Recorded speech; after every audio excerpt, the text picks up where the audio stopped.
Karl, what's the worst present you've ever had? You see, we don't really celebrate birthdays in our house, so... What? Where are you from? What planet are you? What do you mean you don't celebrate birthdays? Are you here from another world observing? Like, trying to blend in, but not quite managing to pull it off? Not that fussed about it. Right. You know what I mean? It's... Yeah. The mum and dads are on the same day, and I think that just was like... That's a bit weird, isn't it? And their anniversary, and... Well, they got married on their mutual birthday. But Karl, can I just... And Christmas. But Karl, there's a difference between you saying... What do you mean their anniversary's on the same day? Of course it's on the same day. Yeah, and the birthday. But, Karl, what I mean is that... You say that you don't really celebrate your birthday, but presumably you have received some presents at some point in your life from your parents. Or anyone. Yeah. Okay, well, we'll come back to you later. Yeah. Thanks. Let's play a record. Karl, have a think about that and we'll come back to you later. Thanks very much. Rick, we were talking earlier about stuff... True story about a little Australian freed the Scottish. The stuff that's dying out that I think you and I single-handedly need to kind of resurrect and salvage. Yeah. I thought the Trilby was dying out. Yeah. I'll surprise you, and yet, well, watching Top of the Pops last night, yeah. Jamiroquai was wearing one, and then lo and behold, Danny Minogue came on, she had one as well. I thought, blimey, those two people, they're trying to salvage the Trilby, and good luck to them. Well, that's on its way then. Let them do that. The Trilby's fine. Let's do something else. But the bowler hat... the bowler hat. You never see the bowler hat. I always fancy myself in a bowler hat. I love a bowler hat. Karl, would you wear a bowler hat? I know you'd wear a cape. I did wear a Trilby. You wear a Trilby, really? You must have looked like a... That's brilliant. What, because you're a Mancunian? Well, there was a phase, wasn't there, in about 90... When was it? I think that was just round your way. It might have been. It was in Manchester. Did someone get a job lot of Trilbys and persuaded you kids? Yeah, I'll tell you what's trendy. No, Sean Ryder wears one of these. Does he? Yeah, go on. Yeah, quid. And then everyone in your street had Trilbys on. But you've never worn a bowler? Never. What about Kangol bowler? You might think about it. Out again. I'll tell you what. I would like to wear a bowler hat in a dark, but I'm worried I look like one of those little fellas off the Home Pride advert. The Home Pride guys, they've been persevering with the bowler for years. They still look good in it, though, They're still looking good. They're dapper guys. Yeah. There's a lot of... the Jolly Green Giant, he had quite a distinctive look, which is obviously one I've been thinking of exploiting. What, the little... I know, the little... sort of like a little dress. Was it Corncroft that made up his little skirt? Yeah. KP, you were going to tell us... Pilky, you were going to tell us... Pilchard, you were going to tell us What tickets are away? But it worked for me, you see, because when I was younger, I had a mobile disco. Brilliant, so did I. And it was me and my mate Colin Makin, and the disco was called Pilky's Making Music. That's brilliant. I mean, that's genuinely brilliant. Pilky's Making Music. Guess what? When I first started the mobile disco, and this was when I was about 14, we didn't really go out touring, we just would do it for like people's parties and stuff. We were called the Rock and Roll DJs. No, really? We drew it on some sort of see-through paper and put a light behind it. Rock and Roll DJs. My first disco, I had 2 nights a week in this pub. What, you ran a disco? Yeah, this pub near King's Cross, right? And it was just their records, right? And I had to play this number of songs every time, the same time of week. So all the locals, all drunk, were dancing and everything. One of them was American Pie by Don McLean, right? And they just sing along all the words, sort of drunk. It's about 7 minutes long. Yeah. The other one was Baby Jane by Rod Stewart. Nice. If I didn't play that, I'd get lynched. And what was the other one? There was another one that I always had to play. It was a ballad. I have to remember that. But yeah. So, Karl, do you think, and maybe Ricky as well, do you think you know much about DJing for, like, the sort of the wedding party or maybe someone's 18th? Oh, really? Okay, let me just offer a little hypothesis for you then. All right, the buffet's been served, right? Yeah. People have done some speeches, like it's a wedding do. Yeah. So you've already played some records early on, you've stopped for food, you've just played some light backing music in the background while the food's been served. You want to get the party rocking again, what do you kick off with? It depends. I've already got it down to 2 or 3 records. Okay, I'd like to hear what they are. Well, I've got it down to Earth, Wind and Fire. Right. That'd be great. If there's, depending on, or you want to go a bit more modern, I'd probably start off with sort of Will Smith. Well, careful, Rick. I've got to bear in mind, it is a wedding do, so there's people from age 8 to 80. You got cake for every market. Okay. Karl, what about you? See, this was back in 88, so... Yeah. Kylie. Yeah. Can I tell you what the definitive track is? Go on. Oh, What a Night, Frankie Valli and the Four Seasons. Ding, ding, ding. People don't realise what it is exactly. It's straight away. Ding, ding, ding. Bow, down, down, down, down. I can't actually play it. But, oh, what a night. Late December back in 60. That leads you straight into a 70s medley, and everyone's loving that. I'm thinking Bee Gees. There's going to probably be some kind of ABBA track, Dancing Queen, all going to storm. You're turning your noses up. I can tell you this, that we got bookings endless. People are going, you're amazing. I don't know how you do it. I wouldn't have got up. I would have sat there. Well, you might be, because you're one of those grouchy, you're one of those moody teenagers. Oh, I'm not going to dance to this. I'll tell you, the old ladies would have been up. The people with a decent bit of musical taste would be up. No, the Ricky first Gervais person to get up is a fat lady in a dress with bad ankles and a little kid who's got problems and he's in a little DJ. See, the problem with you two is you're not catering to the market. You're trying to be all sort of bohemian and kind of off, teach people about music and stuff. There's no place for Kylie, not at a mobile disco. Far too avant-garde. All right, kick it in. Grease Megamix. Play a record. Come on, Eileen. Have you got Come on, Eileen? Play that. What are you going to play? Love Shack. Coldplay. Excellent. Yellow. Well, you'd never It's say the that. excellent single by Coldplay. It's Yellow. Oh, Yellow. That's Yellow by Coldplay. That was the stunning new single from Coldplay, Yellow. All the way back to 1999. When was it? 2000? It was. No, 99. Was it? No, was it? About that. I used to sell mackerel. Did you? Yeah, I had a pet magpie Did you? called Maggie. Oh, Inventive. pet magpie. You mean you captured it and didn't let it go away? Yeah. Can't have a pet magpie. But then it got really vicious. I mean, Well, it was quite right, nasty. let me go. What do you keep it in, a rabbit hutch? No, it flew around, but it used to just like come to me all the time. But then it started pecking me head and stuff. That's not a pet magpie. That's a bird in the garden. No, but I could actually, I could hold it and stuff. It wasn't scared of me, and it knew it was me. It used to come down from like the top. It hated you. That's why it wanted to peck you. Is that? And the other thing, I always remember being younger and like walking through the woods to school with my mum, and like, I was chasing a butterfly, and she said, "Oh, don't do that, Carl." And I said, "Why?" She said, "Because they only live a day." I said, "Oh, all right, I'll get a dead one in the morning." That's genius. That's great. That's quick thinking, isn't it? Oh, that's sweet. Let's play some. oh. Black Rebel Motorcycle Club and Love Burns, XFM 104.9. I'm Ricky Gervais. My name's Steve Merchant. Carl, what's your name? I press the buttons. That's it. Carl, I press the button. Yeah. Oh, bless him. He's People got- are loving the K-Man, aren't they? They are. People are saying they love him. He's just. He is. He's I think we've created a whole new Will McDonald. I like to think so. Yeah. Or Gordon the Gopher. I used to have a show in Manchester. You Did used ya? to host a show. Yeah, overnights. What kind of things was it? What kind of stuff? What sort of tip were you on? Phone-ins and stuff. Yeah. You did a phone-in? Not a proper one. What did people phone in about? No, they didn't. That was what's problem. There was no phones. Go on. No, just, how things were going and that. Problems. Were you like an agony uncle? Kind of. That's amazing. Imagine that. Imagine sending someone to Carl. You got problems? Is it delicate? We'll go to Karl Pilkington. Hang on, looks like maybe there's some questions. We've coming in. got a few questions here. What's the one? What's Carl's view on? Carl, what do you make of nudism? Who's that Just from? let me just check who that's from. Hang Sort on. of there's a time and a place for it. That's from. It's very difficult to tell. That's great. You see, There's a time and a place for it. That is just brilliant. That is Dickie Bird. That's that sort of northern confident soundbite. Wasn't it nudism? Time and a place for it. There's a time and a place Would you for do it, Steve? Would I do nudism? Yeah. He's not allowed. Not again. No, Yeah. It's not nice, is it, really? No, it's not with Steve. He's not allowed on any national trust land doing it because he's caused the death of millions of starlings. That's true. There was something on BBC Choice the other night. It's a really short show. I haven't seen it before. Like an odd It's court not thing. a bloke eating cup of soup and then another short show, like maybe someone cleaning their teeth with Colgate, and then the really short show. What was it? Go on. No, what it was about this old fella who he's into nudism. And he was saying he's done all right. Did he out play of it. volleyball a lot? He said he's done all right out of it because there's not many blokes who are willing to go nude for modelling and that. And he's about 70, so it's not. Is there much cry for that? Do you think? Is there much demand for a He's doing 70-year-old all right. nude? He's doing all right for it. Sure. Good luck to him. And the odd thing was, you see, He had a corkscrew penis. he was just like walking around on a main road in like a In the bar. seaside town. And Right. yeah, and cars would. See, that's not nudism, is it? That's mental illness. Yeah, he's just a bit dear. Yeah. Yeah. Yeah. So- I tell you, one of your favourite programmes, is it one of your favourite ones, just that one with the hot air balloon? And it's Yeah, you adventures. love that, don't It just you? goes, it's like Oh, in you love Sydney, that. sometimes then it's at a carnival.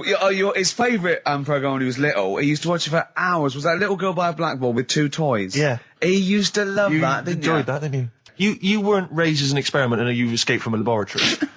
you had regular upbringing in Manchester and that? Yeah, I didn't go to school much because my mum and dad had a caravan. Right. No need, is there? No need when you've got that sort of fun at home. And I used to just go away for weeks. Really? Yeah. Is that true? Yeah, honestly. Where'd you used to go? Port Maddock. But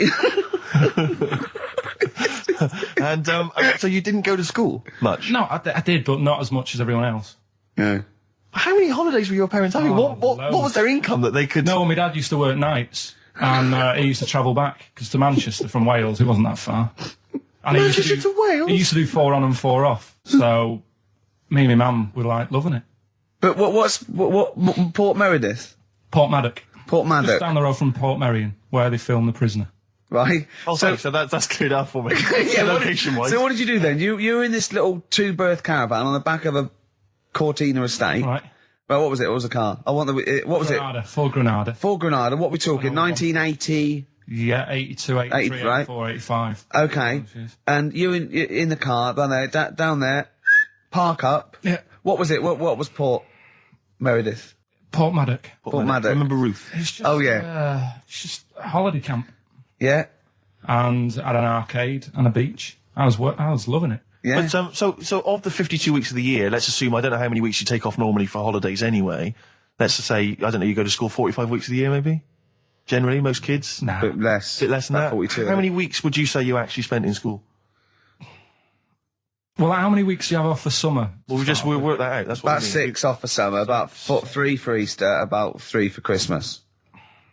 Put it this way, I'm surprised I'm not Welsh, to be honest. Right. Because I was there more than was in Manchester. Did the school authority not come and check you out? No, they didn't. Didn't get Manchester, I suppose they didn't care, do they?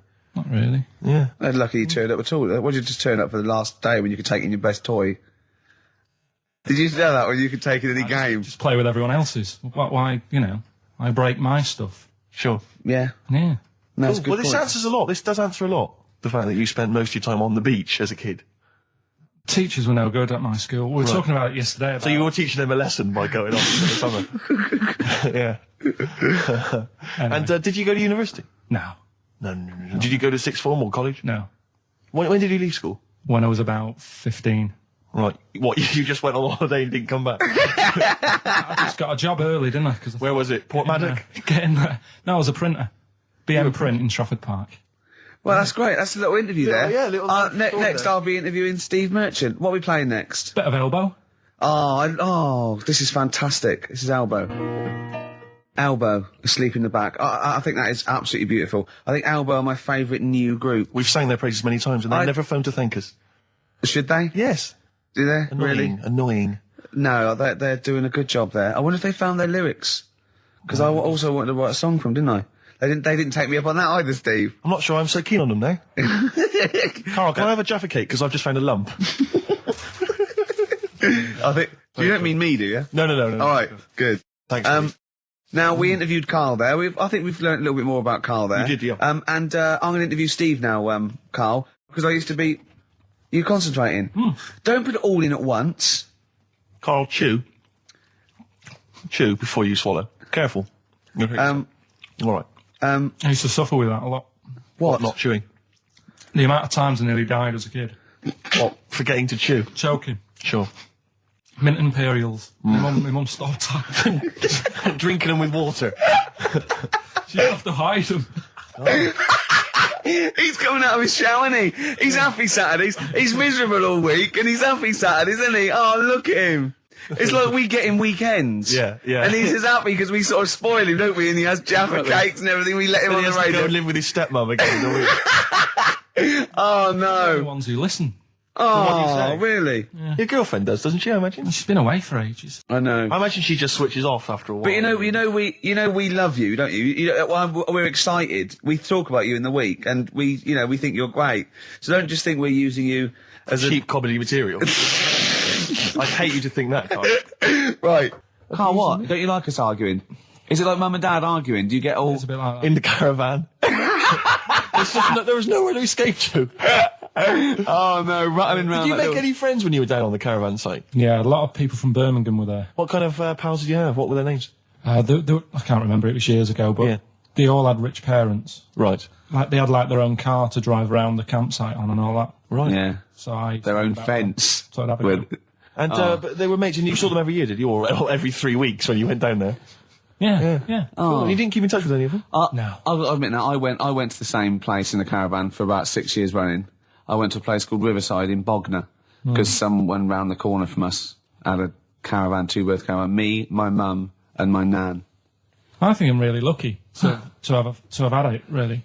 Because a lot of mates who I had didn't have enough money to go on holiday, and they just get a present for the summer holiday. Of course, they got an education, so it swings around but Carl, the thing is with Carl is, right, I want to give him gifts. Yeah. I want him to have the loveliest Christmas ever. I want him to go pony trekking. Do you know what I mean? I want to just... Scared of horses.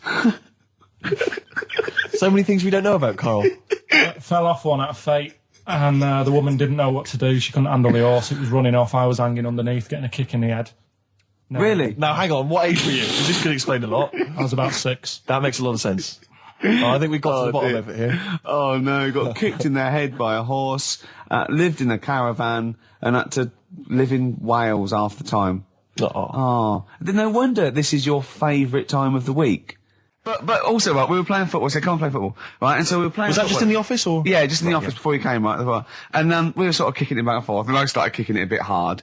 And but he was quite good. I said, this is great, right? And we finished anyway, because we thought we'd break something. And I went, I bet you were quite good at football, weren't you?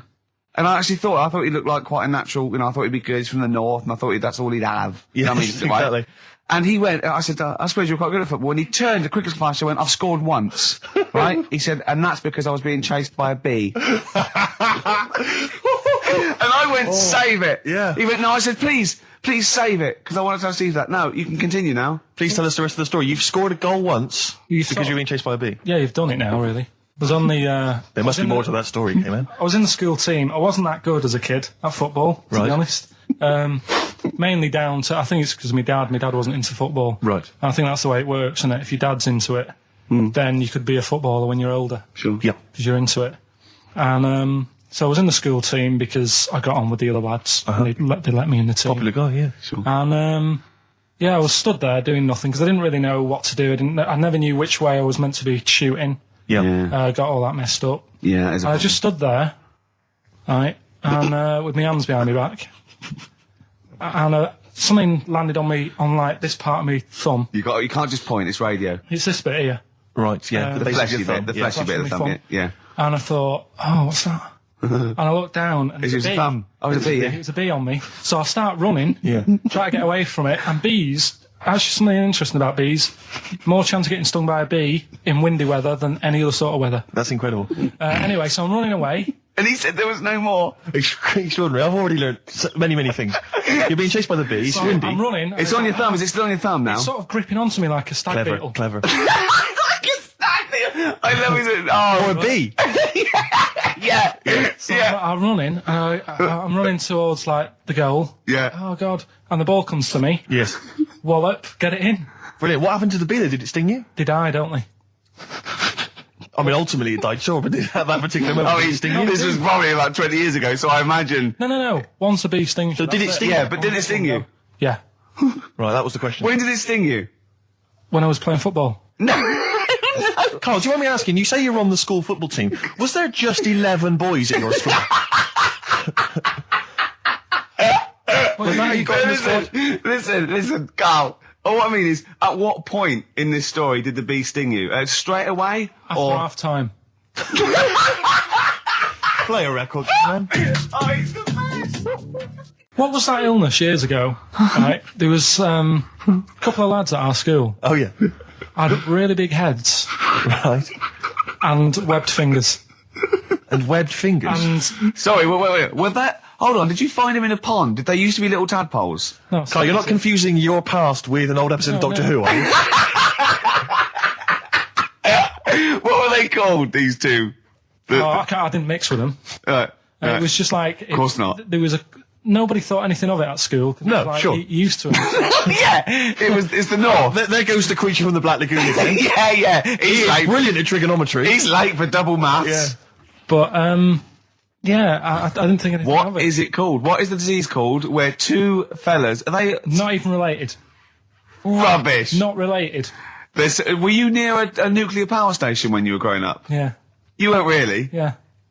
Explains so much. This has got a I bit don't heavy. think that's it. Hey, talking of enormous heads, Yeah. you were at the Pop Idol final, weren't you, Rick? You went Yeah. down there just because obviously Rick's a huge fan of Pop Idol. He wanted to be there. He wanted to give his support. Quite seriously, there was no irony there. We were, Yeah, he genuinely is a fan. fan of it. And he was. You sort of had photos taken with various people. Yeah, didn't of you? 'Cause course. you were a bit drunk and you wanted to have a memento of it. And it's obviously a Yeah. picture of you with Fat Man Rick Waller. Yeah. Yeah. But the best one is a picture of Ricky and his girlfriend with Dr. Fox, whose head It's twice the size of mine. any other head. It's quite remarkable. I don't know how they make barrel. it. He was a lovely bloke, and he was really nice to meet him and everything. But he looks like an immaculate tan. And he's always happy, and he's It looks really on the good. picture. It looks like someone you might see in a carnival who's built a huge papier-mâché head, and it just we're like Frank Sidebottom and just sort of walking on the road. It's just incredible. Dr. Fox didn't used to go to your school, did he? He used to hang around with a mate. They were great swimmers.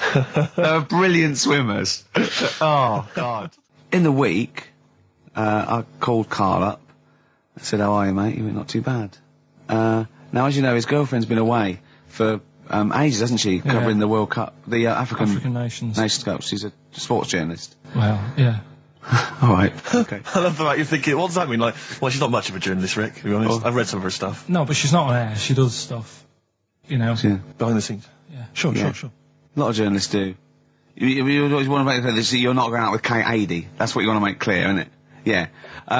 Now, so she'd seen none of the meteoric rise of Karl as a broadcaster. She's been away for the whole time a since you've sort of raconteur, become a wit, a cult figure, to be honest. And he hadn't told her this, so apparently he went home and she was sitting there looking a bit grumpy. He went, all right, so yeah. She went, should we go out then? She went, I'm not sure I want to go out with an idiot. Right? Oh no! Yeah. And she went, Loch Ness Monster. Why don't you just think? Of course the Loch Ness Monster lives in Loch Ness. And she was giving a bit of a hard time. And she went, he said, that's why I didn't tell her. I didn't tell her really. Same thing happened when I was at school and I had to play drums in Little Donkey. I didn't tell my parents, right? But my dad turned up anyway. And what happened? He, How old were you, Karl? well, it was the school that I used to go to. Oh, yeah. Like, Oh, yeah. So- You went, you used to go to the school you used to go to? No, but what I mean is, on. I didn't go to secondary, did I? So I missed a lot of that. Sure. But primary, I liked. Oh, it was okay. all colouring in and stuff. Yep. And it was a Christmas play, and I managed to get a part in it. And, Did you audition? got a part in it, and I should have been playing the drums to the one about Kings. We Three Kings. Yeah. Yeah. I was meant to be doing that, but Little Donkey came on, and it was one of the. What do you mean came on? That was like next up on the next song, Right. and it's one of them songs that you can't help sort of. Tap it along to. Yeah. Do you know like if I was to go Yeah, you'd have to finish it with. yeah. Do you know that they actually send that into space? Do they? And What, hoping that aliens will respond with that? yeah, they do that because apparently it is one of them things that you can't help. What, even if you're an alien life form? Yeah. They know that, do they? But anyway, What, because they watch Star Trek or something? Hello. Knock, knock. Yeah. no, seriously. Is it true, like, if you send there? out knock into space, they have to say, Oggy, oggy. Oh, that is You look into great. it. Seriously. Oh, hold on, what's something out there? What's a little green fellow? That is great. Yeah. So anyway, That is Little Donkey is like one of them tunes that you can't. And I was there, and I had the drumstick, and I thought, oh god, The drumstick. I could feel myself. And anyway, just wanting to do it, yeah. I started going along and playing Little Donkey, which I wasn't meant to do, but it went down such a storm. What, were there people like parents and that dozing off, and then suddenly they heard your version of Little Donkey, and they thought, wait a minute, now it's really picking up. What do you mean? I'm glad we paid £1.50 for this. What do you mean it went down such a storm? They're going, hold on, was it like when People have Ringo... lighters in the air. You know, like when Ringo joined the Beatles, now going, boo, Pete Best, but he went... Yeah, they And they went, whoa! Oh, No, God. but the teacher just said, oh, it went down really well, you can do that again tonight, Right. when you're in it again. But anyway, so my dad was there, and... And you hadn't told him about this performance, so no, I he never just did. turned up I off never his own did. back. I never took the letters home and stuff to No. show my mum and dad, because it just put me off. So, anyway, he turned up, don't know why, he must have heard from someone else's dad. Yeah. He turned up, and he swore about me, which... Did he? I don't... Could you use Do you think a word it's allowed that's... to be said? The word? Of course it is. Right. If you got a kid in the car or anything, you can turn it down now.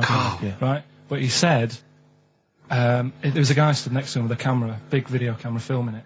And he said, yeah, film it, but try and avoid getting the twat in the hat in the shot. Because I had one of those porters, you know, the little round pork pie hats on. Right. This is so sad. What, was this a nativity play? It was about Jesus and stuff. Yeah, well, there was a porter there helping him with his bags. Of course it was, I forgot. I mean, Mary and Joseph, they got there. Yeah, because it was the hope, you know, because the inn was full. Yeah. But I think the porter doubled up with the inn and the stable. Right, that was nice. So he carry bags over, yeah. Yeah, no, so yeah. You're right, though. I don't know why I was wearing one of them. But I was. And your father said that? And how did you know your father said that? Did you hear it? About it later. Oh, he told you about it later? Yeah, I was talking about stuff I'd done at school, and he said, oh, God, remember that. And I spoke to him the other day about it. Right. And, oh, God. So that was the end of your sort of drumming career, really? Because it could have been, I mean, you know, the audience loved it the night before. Yeah. You could have, like, been, who knows, a whole new world for you. Yeah. Have you done any stuff? I've never drummed. I wish I had, man. That's a movie story, but is that, and that's why you don't tell, your mum and dad don't know you on the radio, do they? I think when they were down the other weekend, they had to come in, I just said, I'll just go in and press the buttons. Because they could listen on Sky Digital, couldn't they? They could do. But you wouldn't want that, would you? I don't want that. No. Play a record, and I want to talk to you again a little bit about this later. Yeah. Right. Anyway, Karl, look, you almost let it slip then as you were talking about your filling out that application form. There's some big news that everyone needs to know, which we were stunned by in the week, although the more we sort of talk to you, the more it starts to fall into place. Yeah. But Karl, what's the story? That I haven't got me exam results from the GCSEs. He never turned up to get his exam results. I was working. And so, how many did you take in the end? Because you weren't even sure about that, were you? You think you took maths and English, don't you? Yeah. And you think you've handed in the artwork for art, don't you? Now, art was continual assessment, wasn't it? Coursework. And what was that you made? I made a man sort of putting his arms into a car. You made a model of a man putting his arms into a car. What was this? So that one's passed. Was that, this is a homage to break-ins in Manchester? Was this? What was this? Oh look, he does what he sees. Yeah. So you've got that. That's safe. You definitely got that one. So you've taken art, you've taken English and maths, you think? So this is what we're going to do, listeners. We're going to try and find out his exam results for him and tell him next week. Live on air. We're going to call his school, we're going to try and track him down, and we are going to have a little envelope, and we are going to give Karl, at the age of 29, his O-level results. GCSEs, yeah. Now, Karl, so you took maths, yeah. You think you took English, do you remember turning up to do those? Do you remember sitting in the room filling in the forms? Yeah. Okay, and how did you feel you did? I don't think I did well. You don't think you did well? Did you revise? No. Why didn't you revise? Because I don't really believe in it. Okay. Well, it's just that if you don't know it, then you don't know it. You shouldn't have to start looking at a book. If I went to like the hospital, yeah, and the doctor said, "Oh, you need your appendix out," but hang on a minute, I've just got to read up on it.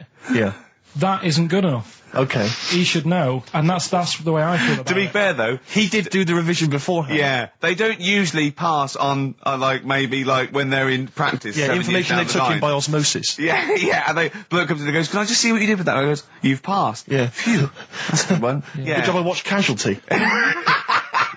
I just like the way, you know, the things that interest me, I remember. Things like snakes not having ears and stuff. Yeah. I didn't have to read about that. No, you just learned that, yeah. You saw it on the telly, didn't you? You saw it on that Ian Wright programme. Yeah. Yeah.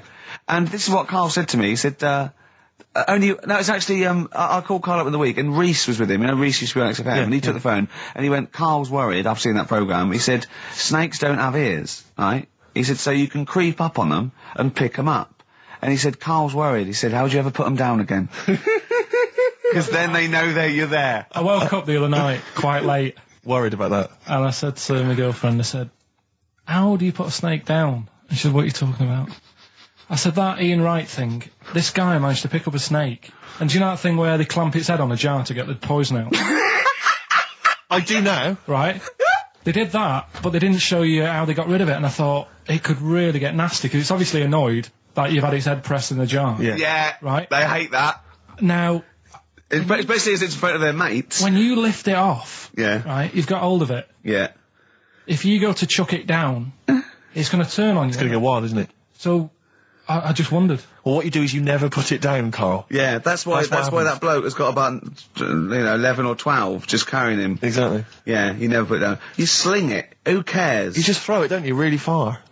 That's not that. I don't think you should throw. But Carl, listen, don't worry. We're not asking you to get involved with snakes. We're just asking you now. You've done maths, you think? Yeah. Did no revision for that? No. Okay. English. Do you remember what it was? Did they ask you about Shakespeare? Did they ask you about books? I remember, but I must have done it because I thought that was. It was English language, not English literature, wasn't it? So it was like spelling and all. So was it? No, was it like a comprehension? You read a passage and had to ask questions on it. Was it? Did you have to write a short essay? I don't know. I can't remember any of that. Okay. I did a science. Okay, physics or chemistry? Physics. All right, well done. And this is all you think? You actually took that? You actually took physics GCSE, you think? You're obliged to do a language, I think. Did you do French? I did French for a bit. I don't think you are. I don't think you have to do a language. I think you have a GCSE, I think you've got to. Well, English quite good. I think that's his language he did. So you don't know about language? History? Geography? Just what you will find out, won't we? Okay. But you just can't remember. I can't believe you can't remember turning up for these things, because it's quite a big moment in people's lives. It is the thing that you've been working to all of your educational life. On the day that the things came out, I was working as a printer. Okay. And it was a really busy day. A lot of spelling mistakes that It was day, a really that busy paper, day, so you're bound to forget. Yeah, yeah. No, but I had to use gold ink that day. Oh. And it's, I mean, you're not a printer, so you don't know. No, that's the biggie, innit? But it's tough, you've got to really get your rollers clean. Carl, play a record, mate, and good luck with the exam results. Hopefully we'll have them for you by next week. Black Rebel Motorcycle Club, spread your love. It's time to give Carl... You're actually nervous, aren't you? I'm a little bit nervous. Just to recap, Carl is 30 this year. He never went to get his results of his GCSEs. So myself and Steve took upon ourselves to phone his school, track them down, and we actually got your results. What did you think you took? Did English. Right. Maths. Yeah. Art. Right. And I think I did physics. Okay. Well, you didn't do any of them. Eh? You didn't do any of them. You didn't register. You registered for one exam and took one exam and got results for one exam. So I don't know what you thought you were turning up to, or you weren't registered, or you didn't. You're familiar with the notion of registering for an exam. You have to kind of officially register in order to be eligible. What do you mean, register? I turned up for a couple. Yeah, you can't just show up. You have to register for them. You have to pay this because it costs the school money, so they have had to have paid for you if they thought you were going to pass. You can't just turn up on the day and ask for some paper at the front. I never got a letter telling me that. Well, that's because you were never at school. But you did somehow register or registered for one exam. You registered for history. It's a topic that you've always been interested in. I was saying to Ricky before, World War II, I loved it. Not the actual event. No, the study of it. all the stuff like, about the Anderson shelters and stuff like that. Yeah. And the bombs and that. Mm-hmm. And then when I took it, it had nothing to do with that. It was more about the Tudors. So the Second World War didn't come up? You mean there were no questions about the Anderson shelters? Nothing. That's devastating. So what are you expecting the result to be? Is that it? Yeah, it's the only one you took and registered. As far as the school is concerned, or certainly in it's the only one that counts. counts. It's the only result. It's the only one that counts. Yeah, you've got... Did you register for yours? Yeah. Yes. I've got certificates and everything. So what, do you do that before the exam? Do you have to go somewhere and sign something, or...? Yeah, you don't check your results and then decide if you want to register. It's not like Millionaire, when you look at the question and go, I think I'll take the money. Yeah. You go... No. But anyway, you must have registered for one, or maybe your teacher put you in for it. I didn't do it. They must have been confident. They must have been confident. They must have thought your best bet was history. Right, so... What did they get? You got an E.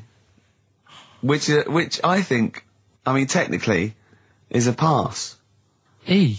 It's a bad pass, but there's F, and there's U. You're not going to be doing a PhD. You can get an F, right, which is fail, and then a U, which is ungraded. Now, I don't know why the U exists, because F means you failed. U is like them going, you not only failed, but you wasted my time. So... We're annoyed that you took this exam. So you thought they'd register me to get an E? Well, they didn't. I think they were hoping... It was rather like you with the lottery. They were hoping for something better than You nothing. see, I assume that the man who registered for that thought he can scrape an E if Anderson shelters come up. Yeah. Well, that's it. You've got. Now, what I'd like to do, Carl, is I've started your re-education. You've read a book on Rasputin. I'll be asking you a few questions about that later. I've got another book for you to read next week. Next week, I'm not in the mood. What? Not in the mood. Oh, come on. Look, what's that? What does that say? It's that fella. It's the picture of the bloke that he used to use for Citizen Smith. Yeah? Che Guevara. Yeah. Yeah. He was quite happy, I think, when he found out that Robert Lindsay was involved. He went, yeah, of course you can. No worries, yeah. What are your feelings, Carl? What do you think? Are you depressed? I'm just a bit annoyed because I'm sure I turned up for more, so it just wasted me time. Listen, they don't matter. I'm sure you're doing very well. You know, you can educate yourself. GCSEs are merely a step on the ladder to help you, not just for education, but, you know, they're more vocational than anything else. You're doing very well, and you're reading books. Don't worry about it. But can I suggest something? But if you want, I'll pay for you to take history again. Carl, we'd love to see you get a C or above. And well, we're willing I'll pay for you, and I'll get you some books. Right, now listen. We can, let's get, I reckon, when are the exams? June? Something like that, yeah. We'll try and register next week, and I reckon you can get an A or B. In history. Busy. I'm busy. In history. No, don't worry about it, it's just easy. I get you Brody's notes. If Heat magazine, they love you, Carl. They could probably sort something out. They could probably pay for a tutor. They got a lot of money, they sell a lot of magazines. I mean, it is always, almost always, and you found that out, I discovered this, it's always the Tudors and Stuarts. There's no fear for them not coming up. Now, what do you already know about them? You must already know stuff about Henry VIII and Elizabeth. No, because it's too long ago to even get interested in. Do you know what I mean? You can't. Is that why you didn't? To it. Okay. The Anderson thing, it was like, God, you know, I bet my mum and dad were in an Anderson shelter. You know, this is interesting. What, when they... Oh, my granddad would have, like, had something to do with this. But the Tudors, it's like, I don't know even if they had a family back then. Play a record. If we come back hang to on, this. hang Sorry, on. Steve, Just because I need to introduce my the new feature. Yeah. For the I record. don't know if I had a family back then. Carl, listen, let me just ask you now, right? If you can finish this sentence, we've got a chance. Divorced, beheaded, died. Divorced, beheaded. Died. What is it? We just need to do a little bit of work, but otherwise I think you're going to be fine. It's how you remember what happened to Henry VIII's wives. They're little... Divorced, beheaded, died. Divorced, beheaded... It's like spam. Support... What's it? Support, protection, anchorage, movement. That's how You're going to... That's nothing to do with the Tudors and No, Stuarts. nothing to do with the skeleton. Yeah, see, no, we're not doing biology. Mnemonics and acronyms. What happened to Henry VIII's last wife? Did she die, or did she not die? Divorced, beheaded, died. Divorced, beheaded.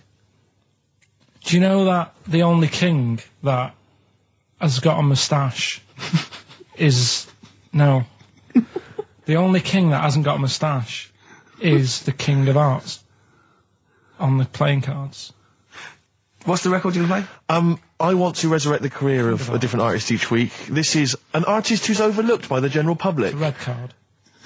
This is Amy Mann, and she always seems to get overlooked. This was a single a while back. Well, I think it's called eye. Red Vines. Play it, Carl. Fantastic. You see, what upsets me is the way that Amy Mann, she's written songs as good as that, she's released it as a single, she had to, I think, put the album from which that's taken out by herself over the internet. She was Oscar nominated for the songs in the film Magnolia. She couldn't get a record label, I don't know if she's now got one. And yet there's people like Alanis Morissette shifting... That is shed loads of songs. I don't understand what the rules are. I don't know why she's not a household Carl, name. well, there's beautiful things like that in the world. Why do you care about epoxy GCSE? What did she get for history? What did she get for history? Yeah. I think she did very poorly. Why do you care? See, I was just going to say, this has backfired a little bit, because Carl is genuinely... I don't know if he's actually upset or embarrassed, but it doesn't matter. Why does it matter? You were 15 and didn't go to school. If you were my friends, I think you would have just said, oh, we can't find them. Why? Because but you just wanted to know. What's to do with that? Well, what do you mean? What do you mean? It's ridiculous. Do it again because you want to learn, because there's great things in the world to learn about. Don't worry. Look, GCSE is vocational. Is vocationally for a 15, 16-year-old to go on to do A-levels or whatever, or to get results. But you don't need that, because you've done very well. You don't care about the Tudors and the Stuarts. I mean, you know. I mean, a couple of jobs, not this one, because you don't need qualifications to get a job. Obviously. In the radio. Obviously. You're absolutely right. But the ones that I have got in the past, I did, because I didn't collect them, I had to lie. And I didn't like go mad. I didn't say I had A's and stuff. But I didn't put history down because I didn't even know I did it. So it's a bonus. I kind of treated myself to like a D and a couple of C's and that. So it's like, well, he's not. I love the fact that Karl even then was honourable. It's like, I'll at least put down the ones I think I took and lie, but the ones I didn't take, I won't lie about. Yeah, and don't give yourself a B. Exactly. If they're going to find out you lied, give yourself a B next time, It could Karl. backfire, couldn't it? I mean, my brother's a bit mental, and he used to do things like go for jobs and say, oh yeah, I've done this before. Like being a mechanic, and he's never even picked up a spanner. And yet, he'd have the confidence to go and try and fix cars. Well, I'm not that daft, but, God, and he. Who do you blame for this? That's just an easy way out. I have to blame myself. No? Yeah. What was the teacher like?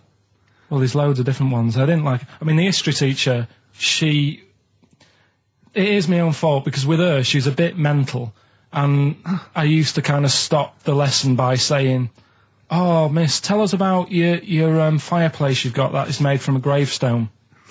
Because that's what that would stop any English teacher in their tracks. And she loved telling you about it. Yeah. So it was like, oh, I learned brilliant. that from a teacher. So that's why I didn't know about divorce, head loss, and all that. Yeah.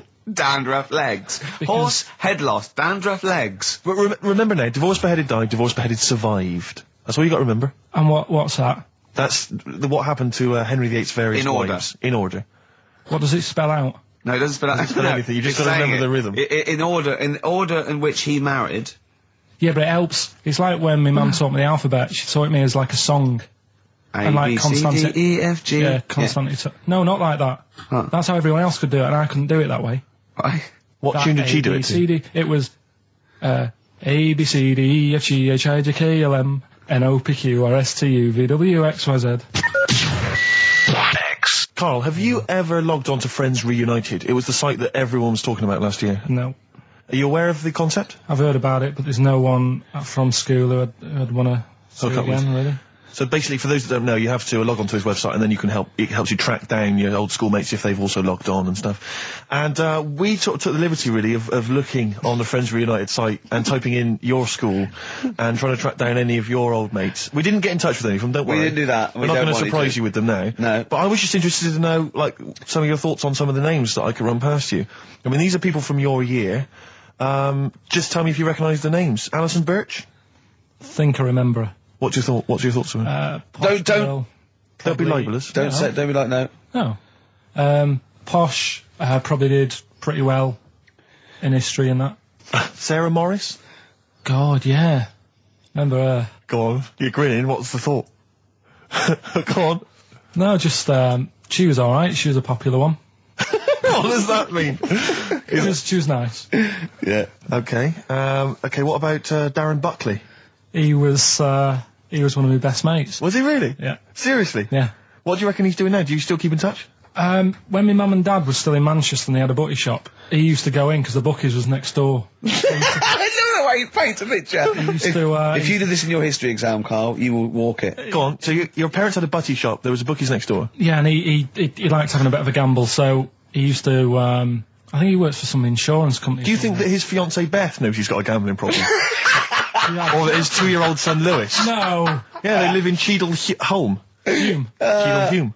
He must be doing well. 'Cause He's still supporting the Blue Army and frequents the shrine on a fortnightly basis. Funny thing with him is, right, when I used to stay over at his house, and his dad was a copper, and I remember his dad came down and said, right, I want to see you two. I was like, oh God, what's happened? And got us round the table. And he said, do you know much about drugs? So we were like, what's all this about? So he goes, you know, they're not good for anyone, you know, the stupid thing to get into. And we're like, yeah, we know. And he went, you know, do you? We said, yeah. He said, what's this then? And he'd found something in his bedroom, and it was a Skittle. What, the sweet? Do you know little sweets with the S on it? And Oh, really? Drugs. Yeah. So he said, well, yeah, it's a Skittle. Yeah, I know what it is. Oh, he was bluffing like that as a slang word. Yeah, he thought because he was a copper, he probably had to be down with all the terms and that. So we said, oh, it's a Skittle. And he said, yeah, I know what it is, but what's it doing in your bedroom? Oh. It was like, no, it's a toffee. So, Darren, Yeah, I know, it's a toffee. It's a squib. It's a, yeah. Carl, more people from your past. Debbie Carr? Yeah, she was another nice one. What does that mean? Is that a euphemism? No, she was one of them that you'd sort of go, she's nice, but she'd never be your girlfriend. Do you know what I mean? She was, Not really. Even though she was in the same year, she seemed a lot older. Right. And It wasn't a teacher, was it? There was 3 of them who all hung together, and they seemed to hang around like the older kids, the ones who looked like men. Do you know what I mean? Yeah. What did you look like then? Well, it's just that I had youthful sort of looks, whereas like the older ones had like beards and stuff. It's the gang of boys in the 5th form with beards. Were they smoking pipes? Go, come over here, me filly. You, Debbie Carr, come over here, you little beauty. No, but she was like... I love that. They were hanging around with beards. There's the big boys. Oh, fishing. That's lovely beards. What do you I mean? just see a whole row of George Bernard Shaws. Brilliant. How do you do in history, boy? Think on E. You're an idiot. Oh. They were like, I'd be there sort of punching people in the arm.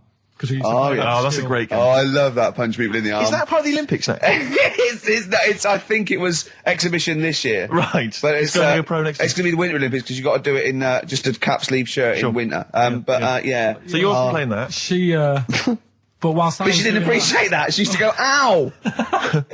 No, I always think whilst I was doing that, they were like the Charlie's Angels and they'd be sorting out a mission somewhere. Because they were really like, there was something about them that you thought, they're special. They were private detectives. What do they work for a man they never see? Okay, here's a name I'm interested in because, let me just tell you the name first. Adam Clifton. Oh. Go on, what are your thoughts on Clifton? He was one of them kids, he was alright, but he had that thing when, if you didn't have enough milk, he had like, wrinkly hands and like white bits in his nails. Oh. Because you didn't have enough milk? Yeah. So, therefore, you didn't like him because you didn't get enough milk? This is not to be confused with the 2 people with the big heads and the web feet, is it? Web hand. Well, this was I know that they weren't related. They must have been somewhere along the evolutionary sort of trail. Do you know what I mean? They must have come from the same sort of stock. But you wouldn't have liked him. He's just one of them people. He was all right, but before you say any more, on Friends United, you can leave a little message which explains what you've been doing and what your life's like now. And most people leave maybe 2 paragraphs. Yeah. Adam, I've printed it off. He seems to have printed. I think there's about 6 pages here of stuff. He keeps updating it, and he just basically lists his memories about everyone. Okay, at the school and what he thinks of everyone. And he says, I often see Simon, he's doing all right for himself, self-employed illustrator, Mark Cooper, Karl Pilkington. Right. And your name comes up. Now, I don't know if you've told us this story. I think you may have done, but I can't remember the facts about it. It just says Karl Pilkington with his pet bird. Was it a magpie? I can't remember. He brought it to school to show everyone and it flew away. Oh, God. Oh, no, they do that, don't they? You show them what was the story there, You Carl? give them seed and they just leave. What do you mean? Well, this sounds like Kez. Well, that's it. I was a big fan of Kez. And it was the time our dog had just died. Yeah. So I didn't have any pets and the cats were always getting run over. Yeah. And so we didn't want any more pets. Yeah. But there was a magpie that used to fly about on the estate and I managed to sort of tame it. And in the end... With a chair and a whip? What do you mean you tamed it? Well, just used to sort of hang around it and talk. But how did you get hold of it? Did you catch it? Well, eventually, yeah, it used to just come to me. And the annoying thing was, it got to a point when I wish I hadn't bothered. Because it used to pop me bike tyres. It used to sit on like, if I was talking to my mates and I was on my grifter. I love the way he just throws things in. It's like an Alan Bennett play. It landed on my tyre and it used to peck at the tyre and pop it. And then it used to then never go away. So it was always like around the house and my dad said, never bring it in. So he used to sit on the porch and I used to go out and it used to fly down and land on my head. Oh. And it really hurt. It used to like peck and stuff. He thought it was a tyre. So it wasn't so much tamed as a stalker. Oh, God. So you took it to school and it flew away? Yeah. So did you take it in proudly going, look at my magpie? Oh. Yeah. Oh, well, no. I think it got a bit confused in the area that it was in because I used to just keep it sort of around our estate, but Sure. the school was a bit of a distance away. How did you get it there?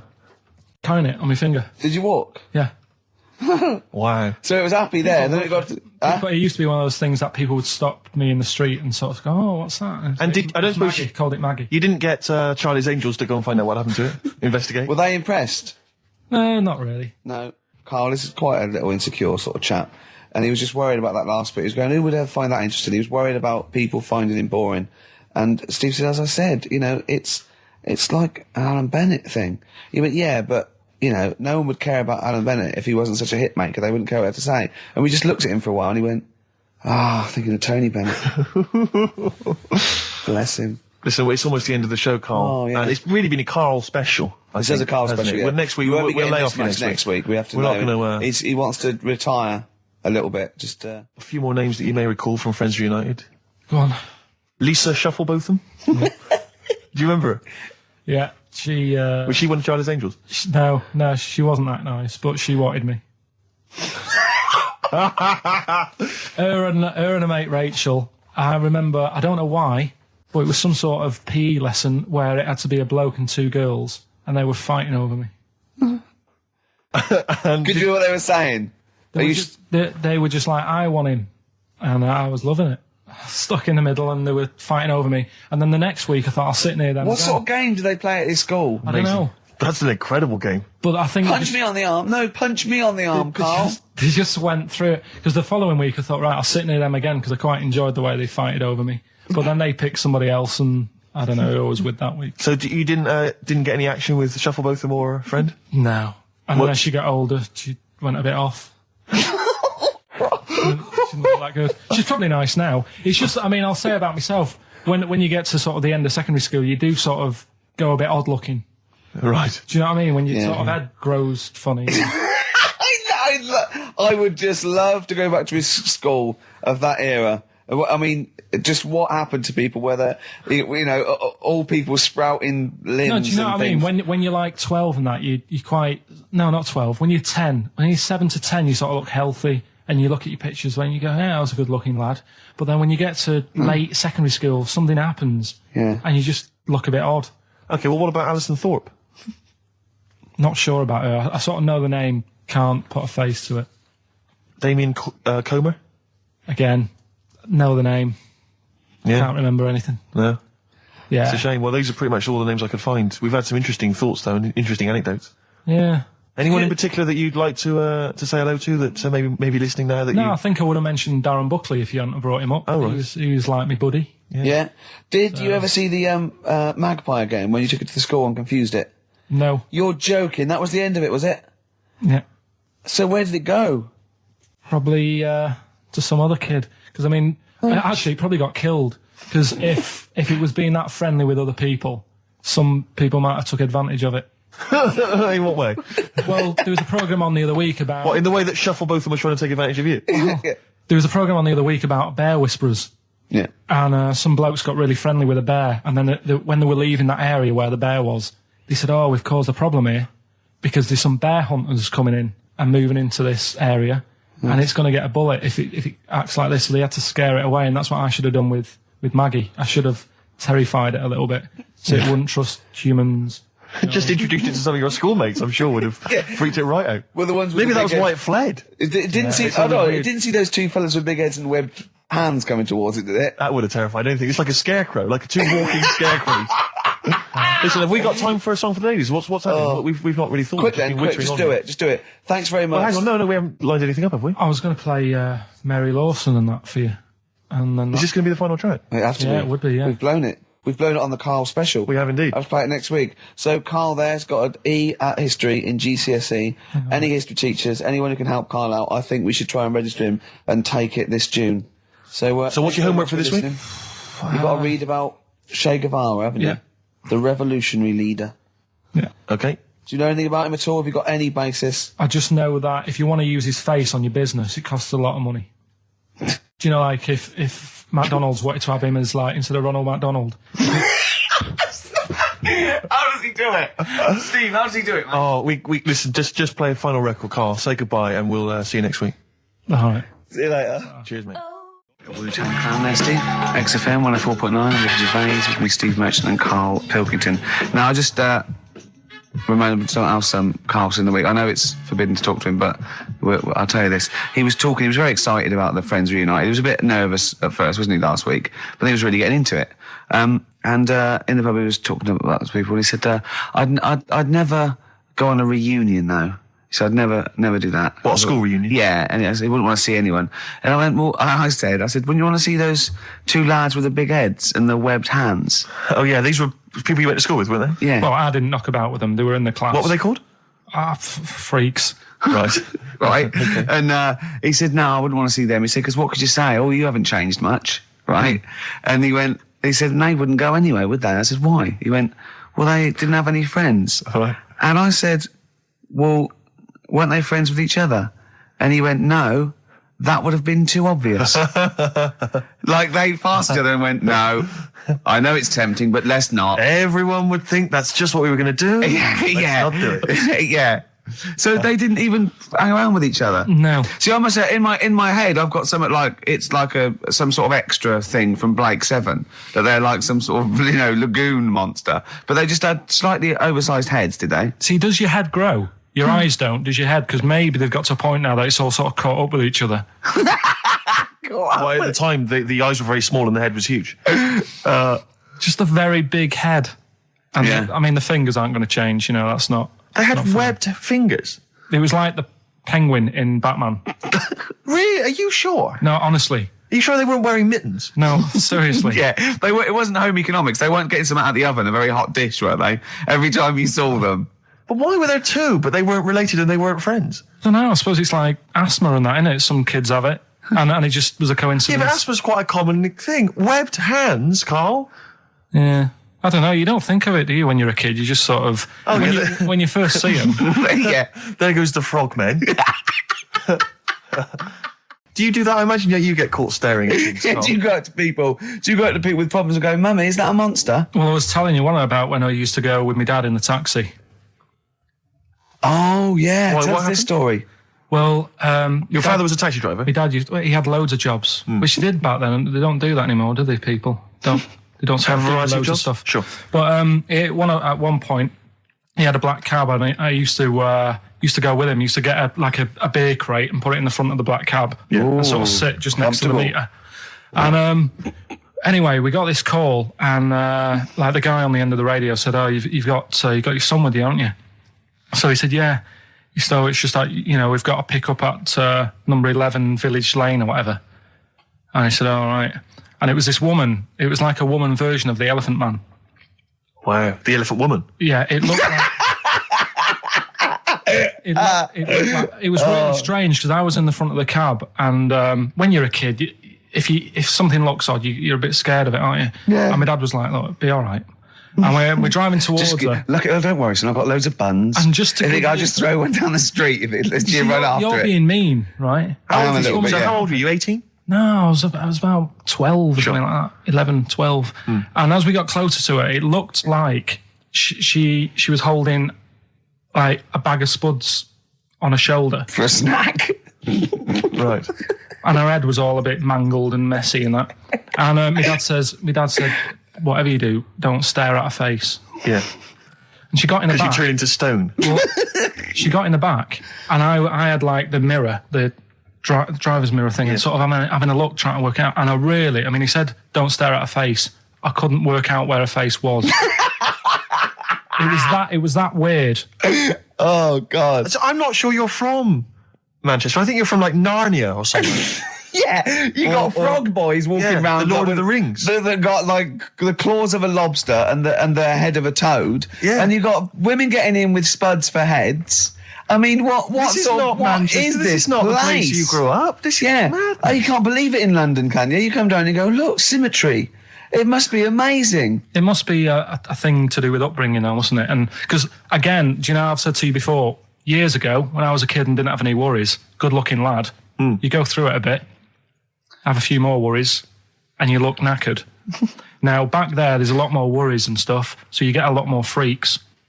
Whereas in London, everyone's like happy, aren't they? I love the fact that stress can cause your fingers to fuse and your heads to grow. No, but if She must have been really stressed to have a head. Yeah. She was she an accountant or something? You know what I mean? But what did she do? What did she say? Where was she going, by the way? She couldn't speak. London Zoo, please. I think she was going to like to the fair. Shop. Seriously, honest to God. On my mum's life, she was. Because at the end of the day, that's a good thing with animals. They don't judge you, do they? She's not an animal. She's a human being. She's not actually an elephant. No, but you know the elephant man was not actually an elephant. You understand that? He's got no elephant genes in him at all. No. That was just a cool name people gave him. Yeah. No, it's the name of the disease, isn't it? Elephantitis.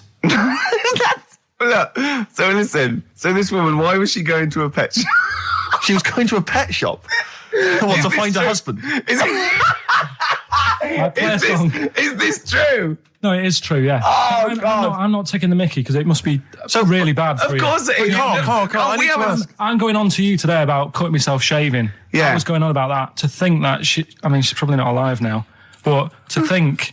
But you're saying that you're going to say this is a worse problem than a little cut shaving, aren't you? Yeah. Yeah. Do you know what I mean? I think you're right. Carl, there's a couple of key questions I need to ask. One, if she couldn't talk, how did she tell your father where to drive it? Did she have it written on a note? Did she point with her nose? Yeah. Right, this has got silly. Pick your song. But also, finally, where did you say she lived again? It was like in a village, a little small village. Right. Just hidden out of the way. All I'm saying is we could maybe get like some sort of coach, book some coaches, get a coach party up there to have a look at her.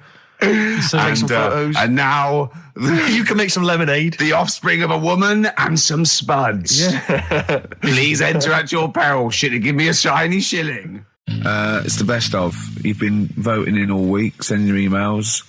So here's the clips that you wanted. All right, so here's the first bit. Yeah. Some doctor or something who was into like the way bodies work. They got their head cut off. The doctor?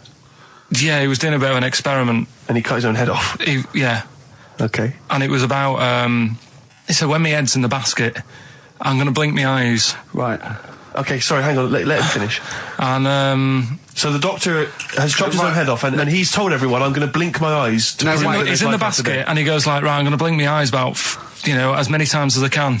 So quick, count them. And they count, and he got to like 15 before he died. Now this is how Karl told me that. Till Nick Frost explained that, Karl told me, he said, right, well, a bloke, right, he had his head cut off, and when his head was in the basket, he went, count how many times I can blink. And I went, well, that's rubbish. He went, no. And Nick went, well, no, he actually said, when my head's in the basket. He went, and Karl went, all right. I said, Karl, do you know the subtle difference? Do you see the subtle difference? I have to say, though, guys, I still don't really understand what went on there.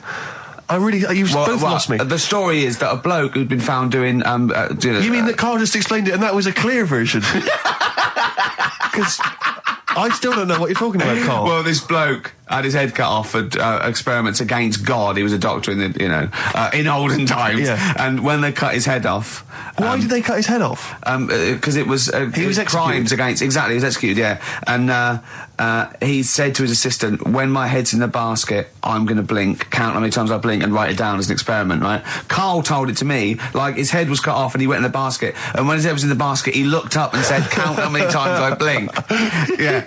I love that. I love the difference in that story. Yeah. Both rubbish, but, one's possible and one isn't. You believe anything that you're told except when we tell you the truth. What?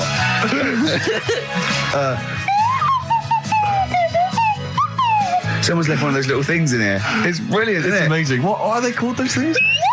I imagine just there, I was thinking of being in the front row at a Morrissey concert and going, can I just play along? They are brilliant. I don't know what kind of sound that is. I don't know. It's only used for when Kenneth Williams sees someone undressing. Yeah. That's the only time that is used, that noise. Exactly. That is brilliant. But it's like it was specially created for the Carry On films. Yeah, we need... I don't know what it is, but we need something when I walk in and see someone changing. Well, what about this? There is a Light That Never Goes Out by the Smiths. I phoned Karl up in the week, yeah, and I said, what are you doing? He went, well, even though it's one of my days off, I'm just doing some research on the web. Found anything that said, yeah, I'm doing science. And then he said, you can get wigs for dogs in Tokyo. That's his scientific fact. And I went, what do you mean? Dogs, if they need a wig? I said, if they need a wig, what? Dogs going bald? And he went, like, this is fine to him. He went, it's a stressful city, Tokyo. The world's all right with Karl. He's always got an explanation. I've only ever seen him confused once, when in Edinburgh he looked out of his window one day and he saw a bloke putting a parking ticket on some rubbish. Yeah. And that genuinely confused him. Yeah. He couldn't work out, could you? It's a bit weird, isn't it? And the woman breastfeeding her 8-year-old child, you didn't like, did you? I don't like that. But the what's the name? Animals with wigs. I kind of thought, after I put the phone down to you, I kind of thought about it, thought, yeah, it's a bit daft, that. Are you sure he's not the ageing pop group? No. The Animals? But when you think, have you ever seen like a bald pet? No. It's weird. What do you mean? Because my mum, we had a cat, we used to get through loads of cats because we lived on a... Oh, God, it started early today, isn't it? What do you mean? It's only 10 past one. What are you doing? Running a restaurant? We lived on... Oh, God, what do you mean? No, we lived on like a main road. Oh, yeah. Right? So we used to get through a lot of them. My dad kept saying, risk. Stop wasting money, it's not Stop good. wasting money, not wasting cats. Right, so anyway, we had this cat that was ill all the time. And It's just bag of news, probably. Yeah, malingerer. Yeah, I'm terrified. I'm going to which house? Rome. Oh, God, bloody hell. Rome. Don't let me go to the Pilkingtons. and it, for some reason, it kept being sick all the time. Right? Yeah, that is news. That's definitely news. So my mum kind of thought, I've had enough of this, and she shaved it. Whoa. Whoa. Now, I know you're not vets in your family, but what correlation did your mum think there was between you being sick and shaving it? Because it kept being sick, and it was a pain to wash, because it kept getting So caught she up. wanted a dry wipe cat. So Why didn't she just varnish it? What? it's weird. It's weird. Though. So now he's cold and sick. No, but not all of it. She left sort of the back half, but sort of from its waist, sort of. I love that. Shave it because it's sick on itself. And That is it was the genius. weirdest looking thing. I mean, normally I like cats. I'm always like giving yours a stroke on the head and that. Yeah. But as soon as she did that, it was like, oh, Yeah. can't touch it. And then So now it's sick, cold, and hated. Yeah. Karl. It must have, I mean, the other cats must have been taking the mick out of it constantly. It's just making things worse. Did it get, I'm hoping that it got run over and was put out of its misery. no, I think it got all right, that one. Or is that the... Yeah, it did get run over. It did. Oh, God. Oh, dear. How many cats do you say you've got through? I'd say whilst I was living at home, I mean, it's still on the increase even though I'm not there. So whilst I was there, probably 5. God. Wow. Oh. Yeah. And were you upset each time, or you just got used to it? It's one of them things, isn't it? Like I've said before, when you first see something, it's a bit of a shock. Do you know what I mean? It's like the Elephant Man or whatever. Yeah. First time you see him, it's that sort of, oh, look at that. Do you remember the first time you saw Steve? No, I'm not being funny. Do you remember the first? Yeah, but I've said this before. It's always, then you get used to how people look and you don't... No. I'm going to burst. You have to play a record. No, but... Because I just see Steve's face. No, but I've got used to it. Shut up. Wait, what were you thinking during the quiz then, when the questions were coming out? What were you thinking of? Well, what it was, right, just before the quiz started, I had to go to the toilet, right, because the rule is, right, people who don't go to it, once it starts, phones off, no more toilet. They take it dead serious, don't they, right? Yeah. So I went to the toilet. Now, I'm not being out of order here, it just got me thinking, right? I went to the toilet, the gay fella in there, right? There was a gay fella in there. Gay fella in the toilet. Now, How could you tell? How did you know? just typical, everything about it, right? Everything about it, right, yeah. Oh. What, large handlebar moustache, leather cap. Butt plugs, amyl nitrate. Could I just say that these views do not reflect the views of the management of XFM or me and Steve. Or most of the people in this country. Go on, Karl. What's your problem? Yeah, but this is what I'm worried about, really. But this is why I only got Danny Minogue right. right? Because this was floating around my mind. Went She's to a the big toilet. gal icon, Now, isn't she? go into the toilet. They have like men's cubicle and they have women's cubicle. Yeah. Now, without sounding out of order, is it wrong for me to think gay men should have their own little cubicle? Go in. They should have their own... Well, not cubicle, you mean an actual toilet, I suppose. When I was at the urinal, Yeah. normally, there's a fella there and then you go, all right. And there's no pressure. But I couldn't go. I was thinking, should I wait? If I go into the toilet, it'll look obvious. Yeah. I had loads of pressure and this was going on. What were you worried So about? sorry. What were you concerned about? Viewers? I'm so sorry. It's like, right, listen, when I was a kid, right, and it's all right for you to go into women's toilets when you're a kid, it's like, oh, it's a bit cute, right, as long as you're not, like, over 15 or something, right? Right. But when I was a kid, I went into a toilet, and women, when they use their little cubicles, they don't shut the door. Some of them just sit down on the toilet, right, and you see everything, and... No, seriously, that's probably one of the first times I saw, like, a woman. Yeah. That, right, and my Auntie Nora when she was staying over. What happened with your Auntie Nora? She was, she's into wearing caftans. Into wearing what? You know, caftans. Oh, yeah. What caftans? Big, bellowy sort of dresses. Right. And, yeah, I used to sit on the floor at home in front of the telly. Sure.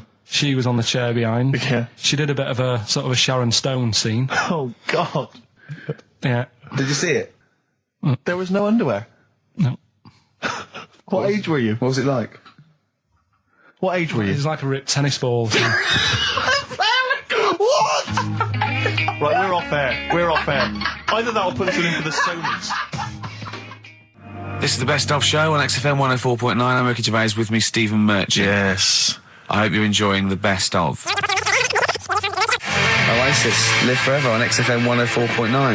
Right, we're in the swing of things. It's mine and Steve's favourite bit of the whole show. This is what we do this show for now. Educating Ricky. Yeah. Go for it, Carl.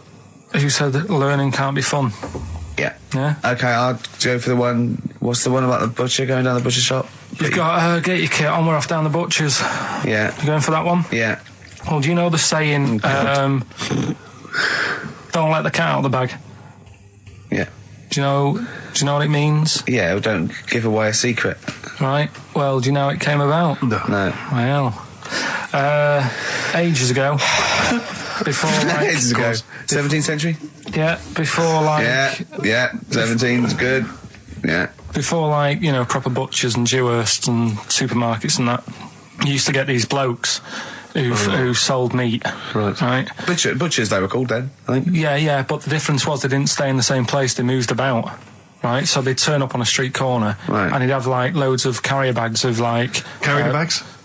Yeah, with meat in and that, and people would Plastic be like, carrier bags? Yeah, with whatever. mobile butcher on them. Yeah. Right, so... And an email address. Yeah, go on. People went, right, yeah, I need some meat. Right, so they'd go up to this bloke and say, what have you got? And he'd say, well, I've got a you can have a bag full of pig, or you can have whatever, a bag full of chicken, whatever.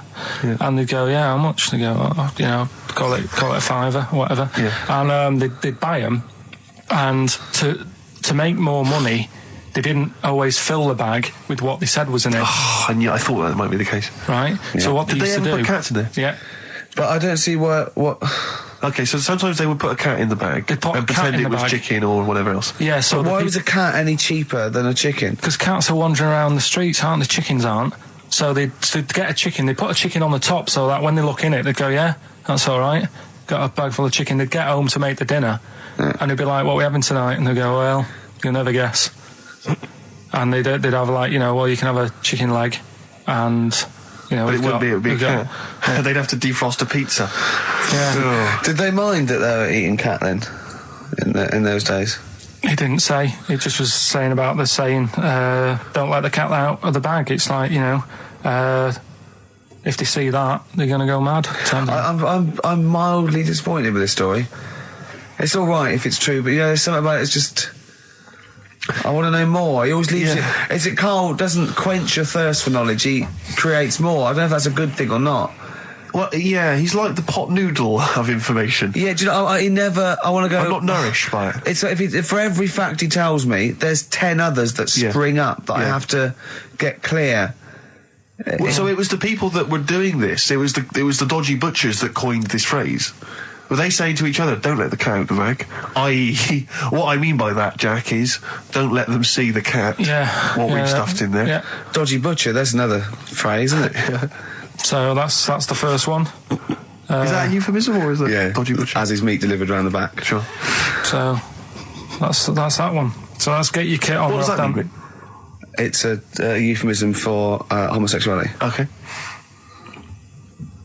And meat, presumably, in that means different things. It doesn't. It's a word that is also a male bird. Would it mean chicken or cat necessarily in that context? Or well, I suppose it could. Yeah. Do you know what a fable is? I've got a rough idea. Okay, it's a thing that uses sort of metaphor, analogy, just to explain sort of morals. I mean, they're very old for a start, and it's all. I'll give you an example of one. A quick one. Oh, the one about the dog with two bones. He goes to a dog's got a bone. He sees a reflection in the lake, and he thinks, "Oh, that dog's got a nice bone. I'll have that." And as he goes to get that one in the reflection, he drops the one he's got, and that's one about I think I was told one when I was younger. Go on. I think it was one. This young lad, he's got a dog, right, and he's about 8 years old. And this dog, he's had it since he was about 4, and it's a bit tired now, and he chucks sticks for it, and it doesn't go for it. And he's saying to his mum, "Oh, I want a new dog because this one's useless. It doesn't do it doesn't have any fun with me."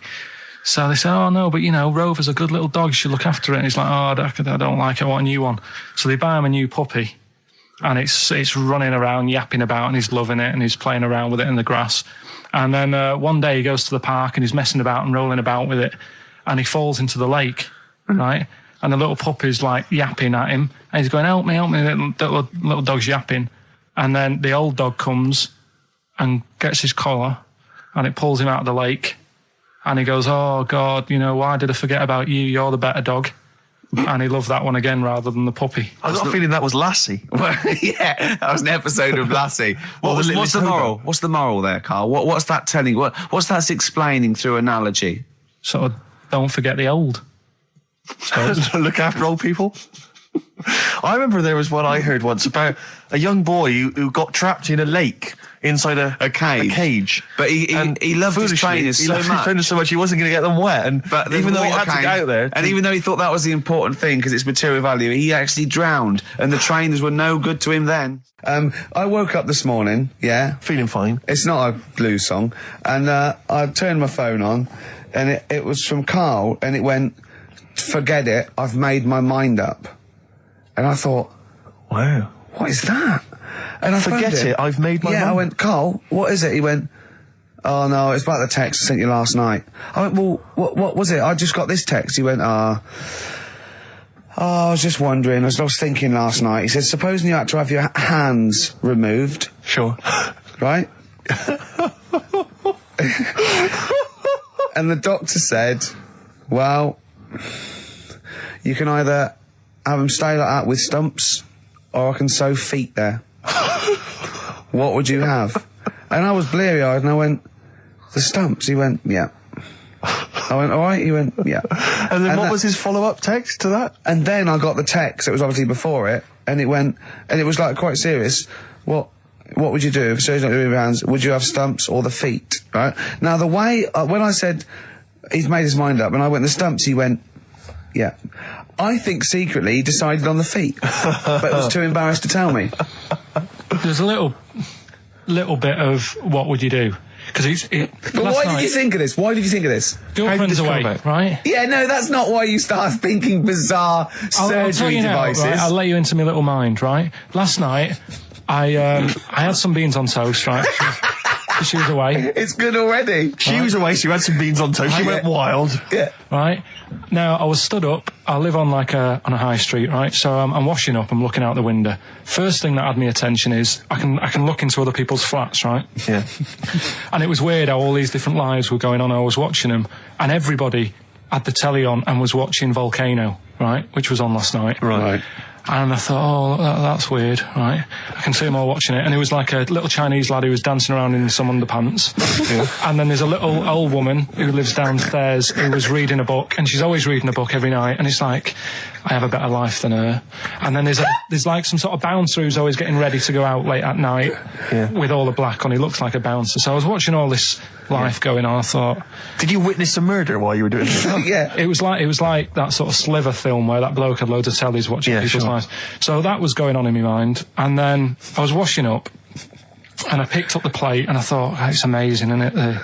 The human body, the way you can just sort of, I want to pick that up, and you do. Yeah. And the way your hands work, right? Yeah. You've got 5 little digits, but it's just the right amount to do to do what you've got to do, right? So I'm cleaning the plate. Sorry, Carl, stop. It's just the right amount. Might be one of the most genius things I've ever heard said. I would love David Attenborough to phone you up and say, Carl, how do I word this about the evolution of the mammalian front limb? Just go, we'll just say it's the right amount. But it is. One of course extra would get in the way. Yeah. And one less would just make it that little bit more tricky when picking up a bit of a slippery dish. Sure, or buying gloves. Yeah. A slippery dish. And then the other thing is, the one that I was reading, the world record with the fellow who's pulling a train with his teeth. Does that make any difference that he's done it with his teeth? What do you mean? Well, what difference does it make? Well, isn't it? It's quite hard to pull a train with your teeth, I imagine. Well, it's pretty hard to pull a train. All I'm saying is it because he couldn't beat the fella who's pulling it with his hands? Well, this is my point. I think there was one bloke with the record for the running backwards 100 metres was sort of like 11.5 seconds. And I was thinking, turn around, you'd probably have a really good go at that. Do you know what I mean? Yeah. It's sort of like doing a marathon with a milk bottle on your head. Take the milk bottle off and see how fast you can go, you twat. But you can just tweak it, like the fella who has done the pegs on the face, right? Yeah. His name's Gary Stretch Turner, right? Right. So you're sort of cheating already if he's got a stretchy head, right? But you are, right, you are one of the most stupid humans I've ever met. Well, get me in the book. Yeah. Right? Well, listen. So Gary Stretch Turner, right, his record is 153 pegs. Yeah. He did it again, and he only got 150 on. So he hasn't broke his own record. Right. But what I'm saying is, if he tweaked it a bit more, would that make a new record? What? Well, if he said, I've got 150 pegs on, but at the same time as eating a burger. I see what you mean, yeah. He'd be the world record breaker for pegs and eating burgers at the same time. Yeah, just change it a bit. If you know you're not going to make it, just do something else. I'm assuming the rules are set at the beginning, Carl. That's it. That's where they say, right, you're just going to do the pegs thing. You're not going to introduce burgers halfway through, are you? Definitely not. And then they have a go. I was on one leg, not interested. How many pegs? 150. Can I just ask very briefly, I was quite interested by the family had to move because they lived on Butthole Road. Yeah, I quite like that one. I don't know if I've told you before, Rick, where I used to live. I'm not going to tell you the name of the street that I used to live on, not on air, because my parents still live there and I don't want, But I'm going to write it for you now. This is the genuine name of the street I used to live on. Just imagine when you're at school. Yeah. And like in class, for instance, in French, you've got to say, you've got to answer where you live. Yeah. J'habite, wherever. Yeah. That's the name. This is actually the name of the street we lived on. No, it's not. I swear to God. That is... Absolutely right. I could phone my father now and he could confirm that for you. No, I swear because he doesn't want to God. And I tell you that... But listen, do you know what worries me? It's the apostrophe S. I know. Because that's blatant. Yes. Amazing, isn't it? That is incredible. But imagine how embarrassing that was. So if I look that up in the Bristol... You will find that in the Bristol A to Z. I swear to God. That is really... Why have you never told me that before? I can't believe I haven't. That's I'm incredible. Still embarrassed now.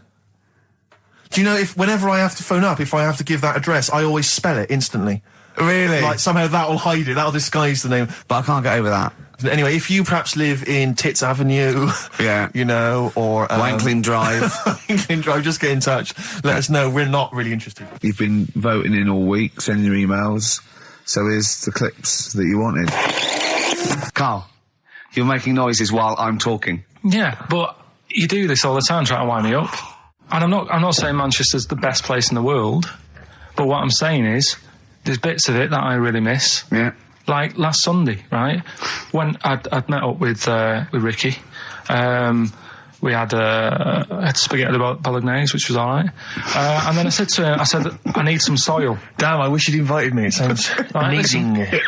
So I need some soil. What do you think? You need some what? Soil? Soil, yeah. I need to repot a plant, right? Yeah. So you need to repot a plant? Yeah. Fair enough. So I'm like, where you can't see these shops in London. Do you know what I mean? There's nothing around. I took him straight to one in my street. Yeah, but near your street, and that's probably the only one in London. Well, you say that, Carl. No, it does annoy me. Round my way, it's like, you know... You can't move for soil shops. There's earth. You can just pick up handfuls walking down the street. Yeah, incredible. People just lean over into someone's front garden. You can take the plants as well. No, but what I'm saying is, Go on. Manchester, there's loads of decent hardware shops. Yeah. Here, you know, if you want a panini and a latte or whatever, you can't move from. But for soil, I had to go virtually how many miles away from me to carry that soil home and stuff. Yeah. It's not good. I mean, London's all right, but if cities were sort of marked... It's neglecting the peat market, really, well, isn't there's barely any mulch available in central London. I'm sick and tired of not getting a good, decent compost of a Sunday. Indeed. So, you know, I'm thinking of moving to the north, where there is loads of soil and gravel. Indeed. And animal shite. Whatever. Yeah. So you were going to say, if you were marking cities out of 10, what would you give London? Well, if you were marking them on, like, you know, on what they have. Right. As opposed to what? Well, as opposed to... How you spell it. Say, like, I think the greatest city in the world is Rome. Right? Okay. It's pretty amazing. Yeah. Have you been? What? Yeah. Why do you think that, though? Just because, like, you turn a corner and there's something there that's really old. Right. Like, you're going down a normal street. Go and stay in a Derby and Joan club. Yeah. No, but it's like you're going down the road and then you turn a corner and like the Colosseum's in the middle of a busy road. It's like, what's that doing there? Yeah. And just when you think there's no more, you turn another corner. It's almost as if that was there first. Yeah. Well, yeah. But do you know what I mean? London. Yeah. What have we got? You know, Trafalgar Square's world known. And you go there, what's there? Yeah. Do you know what I mean? So there's a lot of space there. Get one big B&Q. In Trafalgar Square. To cater for the whole of people who live sort of central Londonish. Yeah. And then I'd be happy, but what I'm saying with is... Nelson just popping up through the middle. Because you can still see it, couldn't you? Yeah. It's a great idea. So B&Q could be like the whole sort of flat thing and make it sort of grey so it looked like rock. And then Nelson popping up... Make it classy is what you're saying.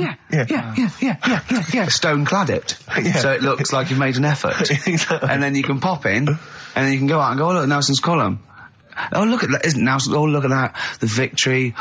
Defeat. That's fantastic. One of the greatest living. Yeah. I need some nails. Yeah. Perfect. Killing two birds with one stone, you say? But why isn't there more than them shops?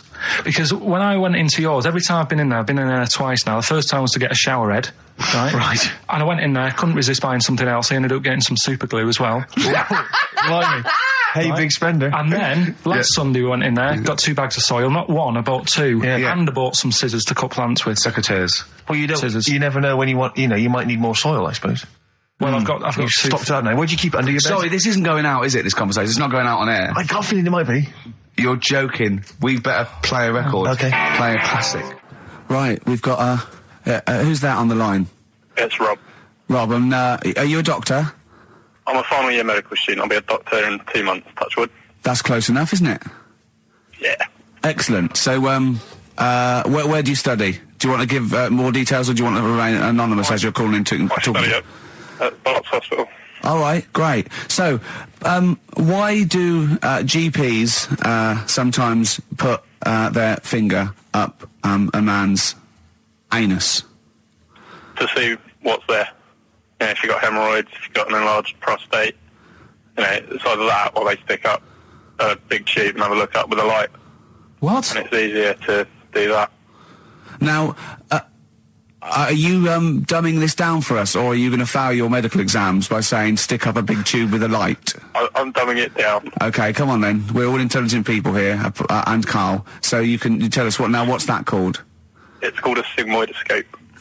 Right. Nice. That was a clever test, wasn't it, Rick? 12 inch long. Yeah. 12 inch long tube that they can put up there. So, Carl, would you prefer that or a finger? Well, so do they sort of do the finger first, and then, I mean, at what point do they say, hang on, we need a light here? I mean... It's normally if there's something wrong. But, so if I go then, say if I go to this Wellman clinic, right, and they go, yeah, the art's good and that, yeah, finger, there you go, and then they go, hang on, I'm going to go and get me light and tube. I could start worrying then because they've sort of found something. And they're not likely to go straight in with the tube. They'll probably send you off some tests first. But Carl, there's nothing... But you go to these places to put your mind at rest and to know where you are with your health. I mean, it's not that you go along... That's what most people worry about. They think that because I'll go along and they'll find something. Well, one, that's illogical. It doesn't heighten the fact they find something because you go along. And two, if they do find something, it's a good job you went along. I mean, I'm a hypocrite because I don't go to the doctor. But, I've had that done. You should be concerned if when they shine the little light in your ear, it comes out the other side of your ear. No, the other ear comes right out the other side. That's when you should be worried. But Rob, right, you said then, if they find something, they send me off for some tests. Why can't I just have the test without that and cut out the middleman? Do you know what I mean? Because you're wasting lots of money. There's hundreds of tests they could do, and they could do every test, and they could all come back with nothing. Or they could do the finger up there and send you for the 3 tests you need to find out what's wrong with you. But in this day and age, with all the technology and that, and like brainy doctors and all that, the only way to find out is sticking a finger up there. What are you worried about, Carl? Is it fundamentally that this doctor who's has done 6 years medical training, is it embarrassing to have a man's finger up your ass? I just don't understand how you can get round to that without... But what don't you like? Is it fundamentally you don't like anything up your ass, or is it the fact that it's a man's finger up there? I don't like going to the doctors. It makes me nervous, because I think if anyone searches you long enough, they're going to find a fault with you, right? And especially if they're going that far into you. They're going to find something. And probably not. Well, you know, I just don't... I don't know how to get round to that sort of... that point where you get a... What do you talk to the doctor about? He's like, all right, nice day. Strap your trousers. He goes, he says, I'm gonna just, Most people just shut up and let you do it, and then breathe a sigh of relief when you say there's nothing there. Yeah. But is that at the end of the test, or is that the first thing he does? It's the last thing. So that trousers up out the door. Because he knows it ends conversation. He knows it's a bit of a faux pas. The doctor says, "Oh, I better not kick off with the finger up the arse." Well, what I do is I'll start on with the the head, and then we're then go. Oh, one final thing, Mr. Pilkington. So Rob, he drops his keys and he goes, "Pick them up." And as you bend over, will you be doing this, Rob? Is this what you're like open to do? You do all these. I'll have to do it at some point. All doctors do it at some point, no matter what they specialise in. So the first one, is he another doctor there to sort of make sure you're doing it right? Not dentists. No, but do you know? Dentists aren't doctors anyway. No. But do you know what I mean? Like, normally it's like a co-pilot will have someone with them for the first one. So when you put your first finger in, will someone be there going, right, you just want to move to the left of it? I've already done it. Have you? Yeah. So that's the thing with a student, you're learning. So you get people teaching you and you learn on these things. Can I just point out, Rob, I think I'm right in assuming that you have a glove on. Yep. And there's lubrication. Yep. And it doesn't hurt. No. There you go. What are you worried about, Carl? Who's this person who everyone's testing on in your class? It's not one person. It's not one person. There's like, when a patient comes in and they've got a problem, your boss, the consultant, he does his finger up, and if he finds something, he goes to the patient, is it alright if the student has a feel as well? Then the student puts on a glove, puts the leave on the glove, and sticks his finger up and sees what he comes out with. Rob, I wish you could see Carl's face. I mean, his face when you said, and he says, can this fella have a go as well? He looked horrified. That he thought it was a free-for-all, like there's a queue of people trying on gloves and going, let's have a go. That looks good up there. What have you found? No, I mean, how come you had to sort of... Is it not something you could test on yourself rather than waiting for other people to come in? Because then, It's an awkward position to get to, really, isn't it?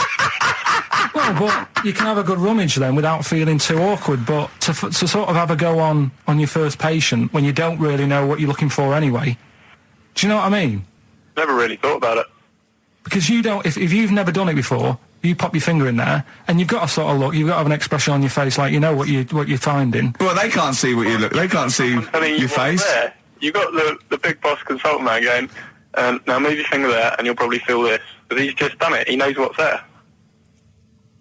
Well, what? Oh, so he's already had a go. He's had a feel, and he's going, right, if you feel to the right, that's the conglomerate or whatever. The conglomerate, yeah. Its conglomerate is in perfect working order. I'm still... Thank you, Rob. I'm sorry you had to go through this. Carl is probably the worst patient you'll ever encounter in your medical career. Good luck with your finals, and thanks very much. And do you know any female doctors who do this? Or? Thank you. XFM 104.9. Thank you. All right, this is Carl, the producer of Ricky Gervais and Stephen Merchant on XFM 104.9. We're playing out some of the best bits. Hope you're enjoying it. Here's another one.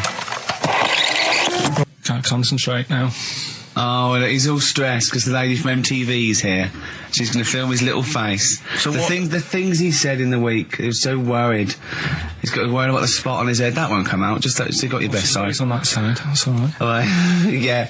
The camera's out. Look, he's getting nervous now. Okay, Carl. Ignore the camera. Okay, just ignore the camera. Okay. Now, me and Steve have done our research for you, and we've got two amazing things to tell you. What should I tell him first, about the baby or the... Well, they're both equally fascinating, so you choose. I'll tell you the crab thing first, right? Steve actually saw this thing in The Guardian in the week about our research thing, and then we looked it up, we looked into it on Friday, and it is incredible. Right, listen to this. There's a thing in a bay in New England, right, where it's like the biggest, they make silicon chips and stuff for computers, right? And because of the data protection thing, after they've done them, because they have to destroy the plates, right, where the information's sort of put onto them, but there's still flakes of silicon. They sort of grind it down straight away, and some of the flakes got into the bay, okay, but some of the information's still on even the slight granules of silicon. Anyway, gets in the water, and silicon is rather like a carbon derivative. They reckon if there'd been life on another planet and it wasn't carbon-based, it'd be silicon-based, because like simple sugars and it's just COH and it can work with silicon, right? Anyway, the crabs have been taken up. It's still in the water, and they looked out on the beach, and over years the crabs have started sort of putting themselves in formations, like geometric format, and they couldn't work out why they were doing this. And when they put them in the experiment, they sort of like chopped them up, and they found they'd taken on silicon, and it had sort of got into their brain, and they were downloading information. They picked up little things, because it's just chemical, like electrical impulses that got information off the silicon chip, and they were interfacing it. But this is the amazing thing. One bloke sort of thought of this, and he thought, well, if it's a simple computer with a brain, if it's just a simple sort of electrical thing, then maybe there's sort of, we could get it down. So what they did is they made a thing called a biointerface, and they put it into the crab's brain, just a really simple brain, so it's measured on Mongar, right? And it got impulses from it, and they were getting like computer, just flashes of like symbols and geometric things right on this screen to read the crab's brain, and it was stuff like fragments of a. What made them do this in the first place? Because they saw the crabs behaving differently. They were behaving differently to each other. They were just like they were, intelligent, and they were sort of solving problems and all this sort of stuff. Anyway, when they downloaded the thing, it was like they found one of the secretary's names where it had been on the silicon chip, where it was just like a flash of a computer screen. But the most amazing thing is, they downloaded a memory, right? It was like a snapshot where it had been burnt onto the retina of the crab, just a snapshot of something, and it was like a picture of the beach, like a couple of years ago, right? And they also did, incredible, it was like just a digital black and white sort of thing, so they could see what the crab had seen. Amazing. Jeez. Amazing. So intelligent crabs. What are they doing with them now? Super brain. Well, they think this is the upshot. They think they could use it as spy crabs, because they could get these crabs. Also, the other thing is, as generations went on, right? So they put a crab in the sea or something, right? Lots of crabs in, and then as generations went on, a newborn crab, they downloaded the memory, and it had the memories of its great all together. It had every memory that any crab had been related to it beforehand. because it passed it on. It just passed it on. So not even ones that had been eating the silicon stuff. Yeah, no, these are just like ones that have had kids. Yeah, and they've got like, and they know so you'd know everything. Your great everything right the way back. So would that work if we ate silicon? Well, I suppose so. So what are they going to? Well, they can use them for all sorts of things, though. I mean, that's what's incredible. I mean, I don't know how you train it particularly. I don't know, it'd be quite tricky to train, but I'm assuming if they can do it that way, then presumably they can give it like certain silicon information, which they can then plant in it, if you like, within its sort of food. Also, if you get them onto enemy beaches, you'd have like 1,000 digital cameras just sneaking around. You could get like Osama bin Laden or someone. They don't understand the information they've got. No, they don't know they're doing it. They just download a message. So it's not like you could torture them and they won't be able to sort of give you the information because they wouldn't know what information they had because they're just. But the first crab they downloaded, they just kept seeing the same picture of a big crab feeding it, which they really, yeah, wow, that's what like its mother crab or something. Yeah, just memories of it as a child. But they're not in colour, presumably. No, it's all in black and white. It's just a digital camera because it's just they don't see in black and white, so it's just like a I don't know. I think it's burnt onto the retina or something. And the only one that they kept were the ones they saw a lot of the time. Well, I mean, in a way, some of the educating Ricky I've got for you today is on the similar lines. Right. Oh, you've got to be impressed by that. You've got to be impressed by that. That's pretty good. I mean, I'm interested to see, what they do. What the crab developments are. But that's pretty good. Yeah. But I mean, amazing. Yeah. Amazing. Well, just digest that information because that's not even the most impressive one we found. I think it is. I suppose it's pretty impressive, but the next one's maybe more shocking. Okay, right. But let's play a tune, and Ricky's got another extraordinary.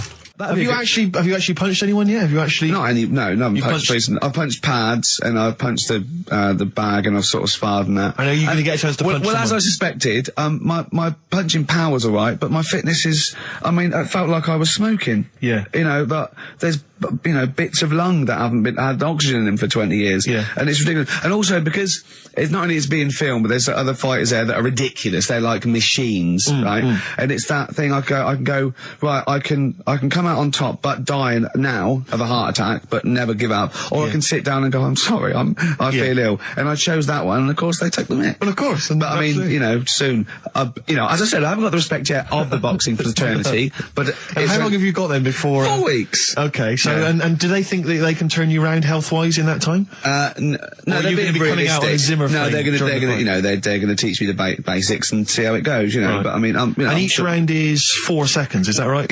Yeah, 2 4-second rounds. With a 2-hour break in between each one. Sit down meal. So give the number. I want serious suggestions of my fighting name. Nothing insulting. So what we can actually use. Well, let's give out the email. That's always the easiest. Ricky.Gervais at xfm.co.uk. What's the number, Carl? 08700 800 1234. And it doesn't have to be in the middle. It could be at the beginning, like the rage. Okay. Ricky the Rage. Ricky the Tits. Yeah, sure. Ricky the Man. Play a record. Big it was a good day, Ice Cube talks to me about my life in the pub. Yeah. A couple of emails are already coming in. They're flooding in, Rick, inevitably, as boxing name suggestions for you. This is one from Matt, I think. He's given a couple, actually. Ricky the Pudding Gervais. Ricky Big Mac Gervais. There's a theme here. Ricky Pasty Gervais. The pasty. I quite like the pasty. Here comes the pasty. As Carl said, he said the thing is, if you have a really good nickname, it's embarrassing when you lose. Whereas if you just call yourself, it's not so embarrassing when you lose. Carl, this is doing so good for my ego. Do you know what I mean? If you have like Killer Gervais. Yeah, and then you end up like vomiting, choking on your own vomit upside down, hanging out the ring. What happens if you win? Do you have to do something? Whereas there goes the pasty being stretchered off in the first 2 minutes. Yeah. Not such a problem. There he is being lightly basted. And chucked down a mine. What do you mean, what do I have to do? Say if you beat Grant, say if that happened. Yeah. What happens next? What do you mean, what happens next? What? Do you think, this is a contention fight for the big one? But do Well, then we make Ricky 2. No, but do you know if they're planning on making more money? Because it's for comic relief, isn't it?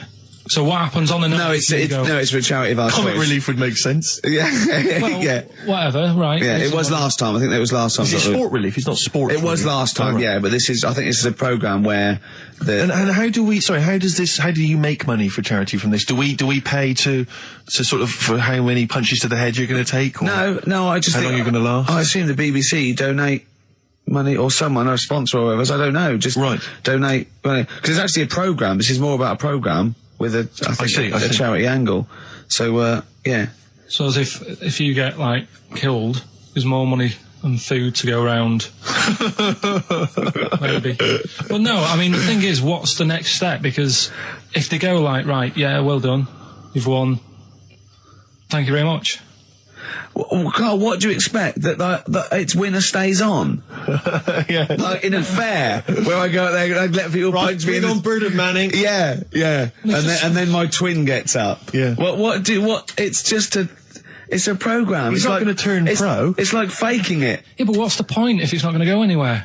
Well, Sorry, him fighting Grant Bovey in a ring is not entertainment enough. yeah, what's the matter with you, Carl? Man's going to get his face pummeled in. That's Coldplay, The Scientist on XFM 104.9. Right, competition, isn't it? no, it's Educating Ricky Part 2. Oh, is it? Yep. I wasn't even listening. He's doing all the work, I wasn't even listening. I want to spill some water down that. Right, what's this one again then? Right. What's the teaser headline? Teaser headline is, what's tomato with you? Brilliant. Yeah? Go on in. How excited were you when you came up with that? You couldn't wait to come in and tell us, could you? I think it's a good one because you won't forget it now, will you? I mean, like the worm one. What's so special about the worm? A lot of people think that if you cut a worm in half, two worms will grow, but no. What happens is if you cut the head end slightly nearer the tail than the head, the tail will die, but the worm with the head will be okay. So, it's exploded a myth, and it taught me something. Right, so the second one, part 2 of Educating Ricky. What's tomato with you? Yeah. What this one's about is, ages ago... It's scientific. There's never a date. There's never a country, a location. Okay, settle down, children. This is A-level history. Right. Once upon a time. Yeah. When a mental place with swords was a king. Forget his name, but he was a loony. And it was literally ages ago. Yeah. So, good luck in the exam. Yeah. Right.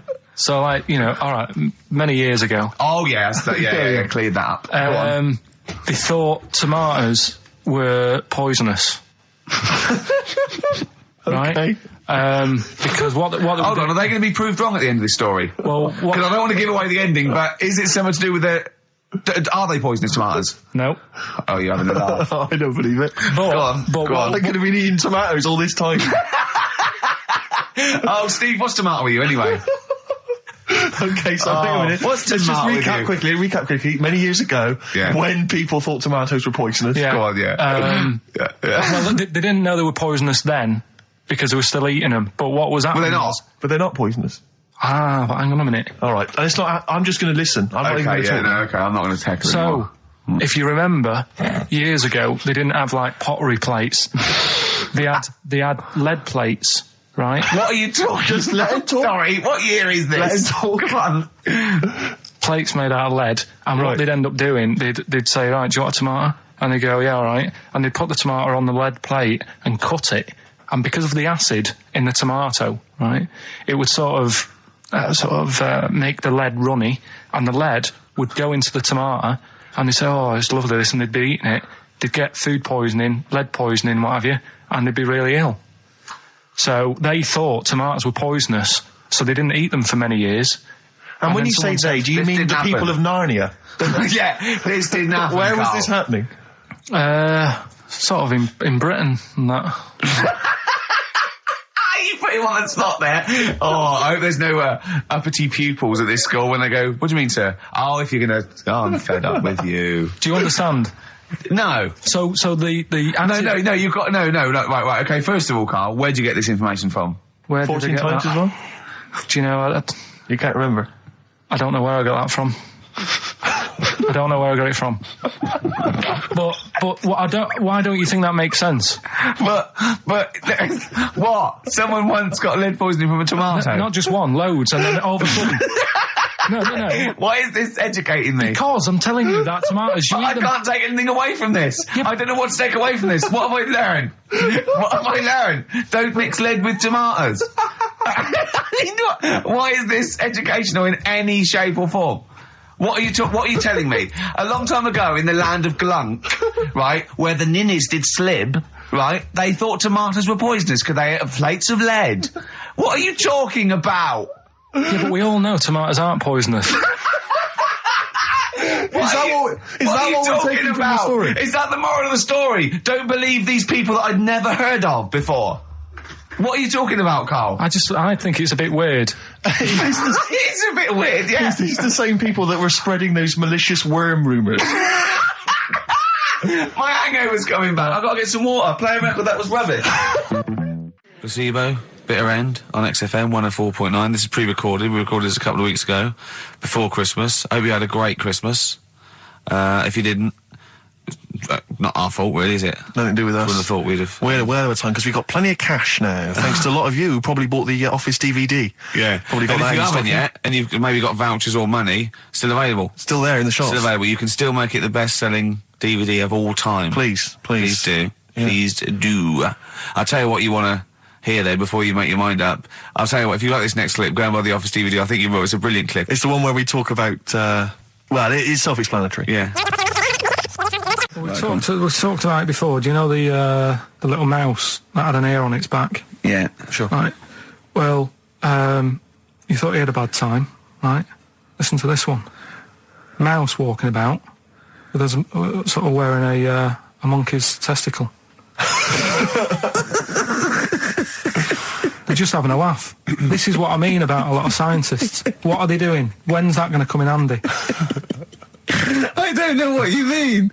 Well, they were seeing if, say if a fella loses one, right? Yeah. Hitler or whatever. And they go, well, don't worry about it. We can sort you out. I don't know what the monkey's going to do. I don't know if they keep passing them on or whatever. But the actual monkey testicle was put on the mouse. And it worked. It worked for the mouse. But isn't it... I mean, isn't a monkey's testicle quite large in relation to a mouse? Would it not look like the mouse was on a space hopper or something? Oh, yeah, it didn't look good. Well, they didn't put it where its testicles would be. No, they did. They put it... Well, how could it walk, then? The ear was on his back, so he could just get about. Well, I don't know. But Well, you don't know, do you? You just guessed.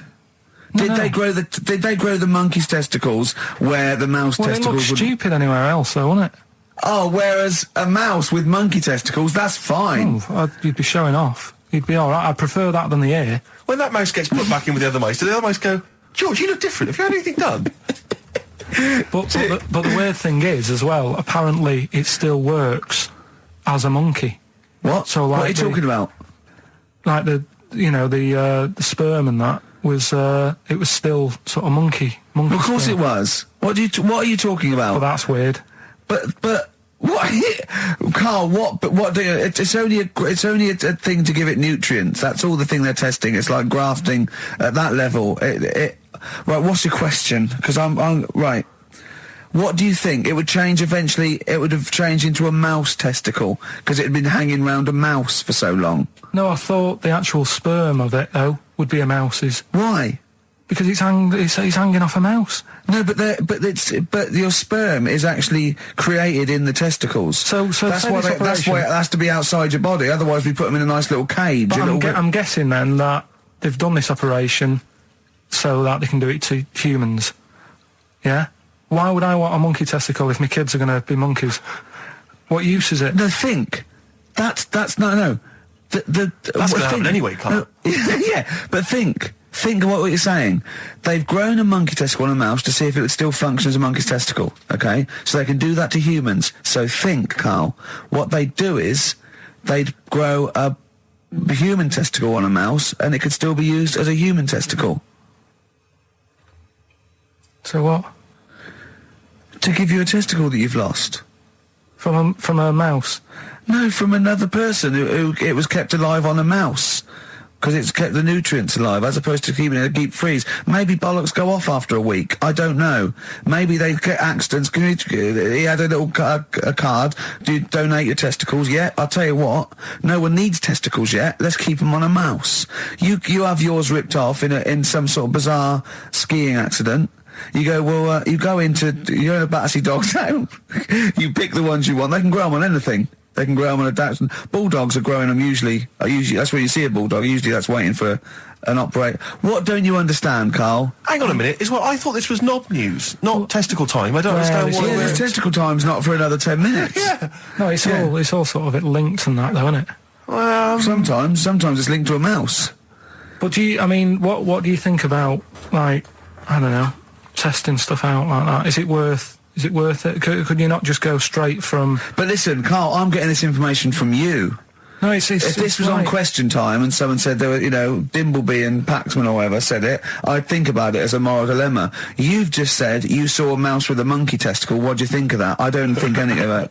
I don't think anything of it is the answer, Carl, because I can't trust the info. I cannot trust anything that comes out of your mouth. Well, it's true, but it's just all this. It's the same thing, innit? It's the leeches in a blender. It's the fella looking at an electron. Yeah. It's the mouse with an ear on its back. Yeah. I don't know what the point is. But you don't read on. Because I've seen you read something and you're going, look at that. Man survives on eating knee. And I go, what else? You go, I didn't read on. I didn't read on. You look at the mouse with the ear on the back and you just think, that must be murder at a concert. You don't think. You don't think. No, I just think, is it worth sort of wasting You think he swallowed someone's ear? He gnawed it away and swallowed it and it's just in his system? Yeah. No, I just get a bit sad about the mice and that. I agree. I mean, that is sad, yeah. Of course, anything like that. Chris Campling did a review of the show. Right. And basically said that Karl Pilkington is a creation of Gervais and Merchant. Well, if only that were the case. He said... he started off saying he liked the show. Yeah. He was excited. Said it was a good show. A lot of the jokes... I'm already questioning his critical faculties. Yeah, exactly. And basically said that we didn't contribute much, or seemingly didn't seem to contribute much, and we couldn't sort of like ad lib or anything. We just laughed at, particularly me, laughed at Karl Pilkington, who was coming up with some, quite funny stuff. Yeah. Right? But then he does a twist on it. He goes, but the thing is, we're the puppet masters. He's a created person. We've created the persona Karl Pilkington for our own amusement. Right. He bases this on simply that we talked about... What was it we talked about? The Chinese not aging well, and he heard him talk about that on my DVD. But clearly I say, Carl, remember when you were talking about that? It's a news, or remember in the week, and so he thinks it's all scripted now. Imagine if this show was scripted. I'd be ashamed. Yeah. If this show was scripted, I would send back the BAFTAs for the actual shows we've written, and I would say... I'm having a go at Chris Campling. He's nice about our other work. He likes The Office, and he likes my stand-up and everything, and he likes the show, but he's saying... Because we're not spontaneous, we scripted this and invented Karl. So he's like, we've invented another Gareth. If we had created Karl, I would not have squandered a character that good on this poxy radio station. Absolutely. Also, does he know that we spend about 3 months on half an hour script? So how long does 2 hours of drivel? But the main thing is, as if this could be scripted, it's dreadful. It's just shocking. Or maybe this is scripted. Hang on, you've lost me there. Let me just check the script. Maybe Chris Campling does not exist. Maybe I've made him up. I don't know what to believe. See, the name doesn't wash with me. What was his name? Chris Campling. Sounds odd. That's something that I made up, isn't it? Campling's almost like a joke. It's almost like a gay name, isn't it? Oh, he's a Campling. So I think this is scripted. Yeah. I think I've probably made this whole link up, and Karl is a creation. Campling, that's not a real name. No. I made it up. I should have come up with something better. Yeah. Sorry. Down to the River by Bruce Springsteen on XFM 104.9. So, that little fella in the Times thought Karl was just a puppet. We created him. He's an actor. What's his actor's name? Brent Hogwell. we got him from Spotlight. Brent Hogwell. This stupid, dopey Mancunian accent, he just puts that on every week. Yeah, exactly, yeah. Yeah, he speaks rather like Hugh Grant. Yeah. And we just got this whole world around him. We set a whole... What do you think about that? He had his head shaved, especially. Exactly, yeah. So, would he think that, maybe if he's looked online and seen me head, and he's noticed how round it is and that, does he think it's sort of been... morphed into that shape just for the show, just for 2 hours on a Saturday? Yeah. You spend 5 hours in prosthetic makeup like John Hurt in The Elephant Man. Everything about him was made up. Yeah. We created him, because I remember coming up with Auntie Nora. Oh, yeah. You said, Rick, we need another character. I said, what about giving him an Auntie Nora? Doesn't sound convincing, I said. Yeah, and you said, what is it about? I said, well, I don't know, she farted for 5 minutes and she's got a fanny like a split tennis ball. No one's going to believe that. Yeah.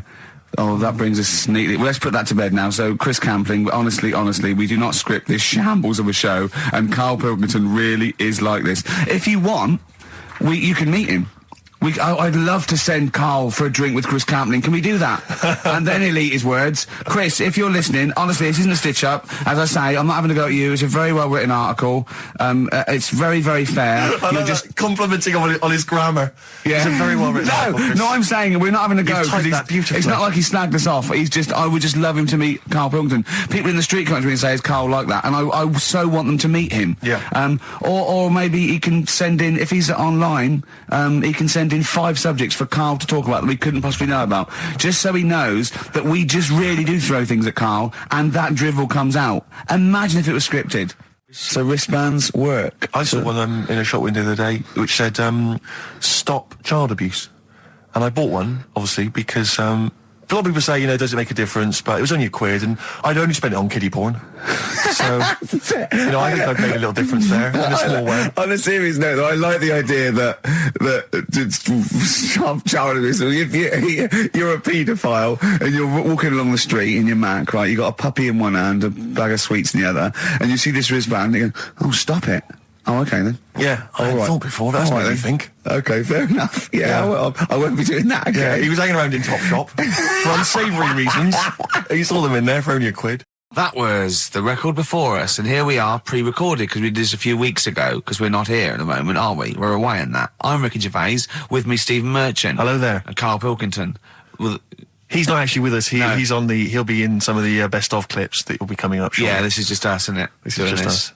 We did this. When did we do this, Rick? A couple of weeks back. Hold on, what is it? It's the 27th today. Yeah. I enjoyed Christmas. I loved Christmas. I love Christmas. I had a great time. What did you get? Loads of presents. So did and I. I'm glad they made it to number 1. Oh, I'm really glad. Stroke, he, she. Yeah, I'm really glad that the pop idols, Cliff Richard, Westlife, made it to number 1. Bo Selector.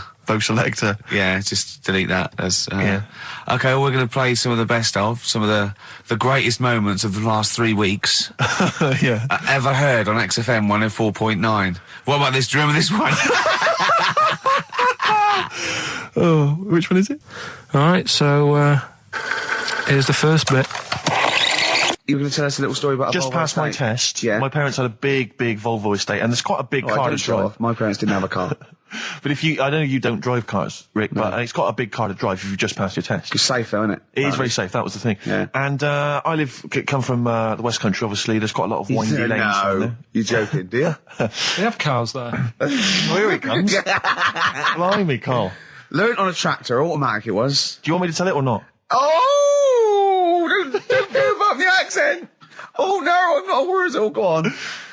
Oh. Go on. So I went to this party. You never got him being from the north. Not when he's telling an anecdote. He's never told an anecdote. Oh, yeah, fair point. Yeah, go on. So I went to a party, and I was quite excited because I had the car, the motor, and there was a chick heading down to the party that I was like, I had my eye on. And I thought, now I've got a car, and going to the party, it's going to be amazing, right? You glass and eye, various friends had said, like, can we get a lift? I thought, yeah, groovy. Yeah, I'll pick up the chick as well, who's a friend of a friend. Yeah. So cruising down to the party in the motor, the Volvo estate, and there's nothing sexier than that. Slipping a little bit of Billy Joel on the stereo or whatever. Oh, something classic. Go children. Exactly. And maybe it was Billy Ocean. I think maybe it was quite a Billy. Maybe it Billy was thing. get out of my dreams, get into my car. Ideally. Yeah. So I get to the party, and inevitably it was one of those house parties where the chick that I had my eye on, she kind of was chatting to other guys, and she wasn't really paying attention to me, and I was sort of... Find out to get, was she again? Same old story. Oh, they make me They laugh. know how to tease, don't they, the ladies? Laugh. Who are they kidding? So I'd follow her like a dog, from room to room. Yeah. And watch her Quite while... literally. Sometimes he was barking. Yeah. Go on. And while, just watch her while she talked to other blokes. And then, obviously because I was driving, I wasn't drinking, so I was not really enjoying myself. And then somebody said, should we go and pick up Vera? And I thought, right, okay. And they went, Steve's got a car, let's all leap in there. We'll go pick up Vera. And this girl was like up for it as well. So I thought, brilliant, I'll be back in the car with her, away from all these lads. Yeah. One guy she had her eye on, he came as well. I was a little bit annoyed. Yeah. But anyway, he was in the car. So I'm driving down these country lanes, just driving along, and they're directing me. They're saying, go left here, go right. And then suddenly we stop, and one of them goes, just drive into that field, this pitch black field, right? And I'm sort of, well, it is my parents' car. Just drive in the field, Steve. I'm thinking, well, I don't want to, not seem like I'm a hard, cool, crazy kind of guy, because the chick's in the car. So I drove the car into the field. They all leapt out, started running off into the darkness, shouting, Vera, Vera, Vera, where are you? So I'm just sort of sat there in the car waiting. Wasn't Vera Lynn, was it? Because she likes to hide in fields. Bizarrely, it wasn't. Right. It was just, I was just left in the car on my own with Billy Ocean, and suddenly, out of the darkness, they come back holding a Vietnamese pot-bellied pig that they had stole from a nearby farm, and they knew that the pig was called Vera because someone knew the farmer or something. Anyway, so they got this pig. So now they're going, I'll put the pig in the back of the car. We'll take it back to the party. It'll be hilarious. I'm thinking, well, I'm not sure I want a pig and all its piggy crap in the car, right, crammed in there. But they say yes. So obviously, I'm thinking again, I don't want to look like I'm a nerd. I'm terrified of that, Rick, ever happens. Yeah. So, yeah. So you go, hey, bring the pig into the car. Exactly. I'm no nerd. Exactly. Yeah, go on. So now we drive off again. I got this pig kind of squeaking in the back of the car. And, they say, stop again. Let's do some cow tipping. And they do that old thing, about the fact because cows sleep standing up, don't they? So you can push a cow over and stuff. Yeah. So they're having a wild time, hilarious. So this time, now we get to a sort of dead end in the road. And, they say, well, turn around, let's go back to the party. And I'm thinking, fine. Try and do a 3-point turn in this very narrow country lane, right? Get the Volvo estate wedged horizontally across the road. Can't get it out. Just can't seem to sort it out. I don't know what. I'm panicking because there's a pig in the car, right? And, local disgruntled farmers, right? People drunk, partying, probably off their head on some kind of weed, Rick. Was it loads of blokes with, pitchforks and flaming torches Exactly. going, burn him. He's playing with our pig. Exactly that. And so that, I was so terrified that all I could think was they're going to have to send a helicopter to lower a magnet onto the top of the car to lift the car up and put it the right way around. You used to read a lot of comics, didn't you? Yeah. Yeah. So, do you know what I started doing? What? Crying. Did you really? Yeah. Why? Just started crying, just very slightly, started getting upset. And the other guy that the girl fancied, he had to get into the driving seat and sort it out for me by slowly edging forward So and that's backwards. the worst bit of the whole story. Yeah, edging slowly back and forwards. He just sorted it out, just slowly worked the car back round, and then we were off. You were just gently weeping. Just gently weeping in the back. The bloke had just taken the bird that you saw from a distance. Exactly. That was basically your wife in your head by then. Oh, yeah. Was it? I can't We were believe it. happily married with a pig for a child. Don't joke, that could happen. I know. The pigs come, if you like. Sorry? What did you say? What did you say? What did you say? When you do what, Carl? What? What did you say? No, what did you say? Because I don't want to have to go to the radio authority again. What did you say then? Just remember. We are going out live, Carl. Yeah, remember Tom Binns, right? What did you say? What I'm saying is, why were they shouting Vera? Because pigs don't come to the name, do they? Hey? I don't know the ins and outs of pig, of how to lure a pig into your trap. Can I just tell you some very, very interesting things about pigs? Please do. Right. One, everyone knows they have a corkscrew-shaped penis, right? A corkscrew-shaped penis. That's the tail, isn't it? Two, they can't look up. They can't put their head back and look up, right? Three, they can have a 30-minute orgasm. Rick, is it only pigs that have got a corkscrew-shaped penis? No, and landlords. Okay. Very handy. Right. Here's one for you. Go on. Like insect facts and stuff. Go on. If a man was a flea... You could jump over St Paul's Cathedral. No. What? Wrong. It's gone up now. It's... the big wheel. The big wheel. It's the Millennium gone up Wheel. now. It's gone up now. Play a record. You're the best. Carl, let me ask you now. Carl, you will be a little bit unnerved about this. Have you seen the film Jurassic Park? Yeah. You know what happened there? Well, according to the sign here, it says scientists are planning to clone mammoths for a theme park. Look at his face. Look at that. He looks like a dog caught in the headlights of a car. He's terrified. I love Carl. He sprung to attention Carl. there. Is that the best news you could have? Man moths.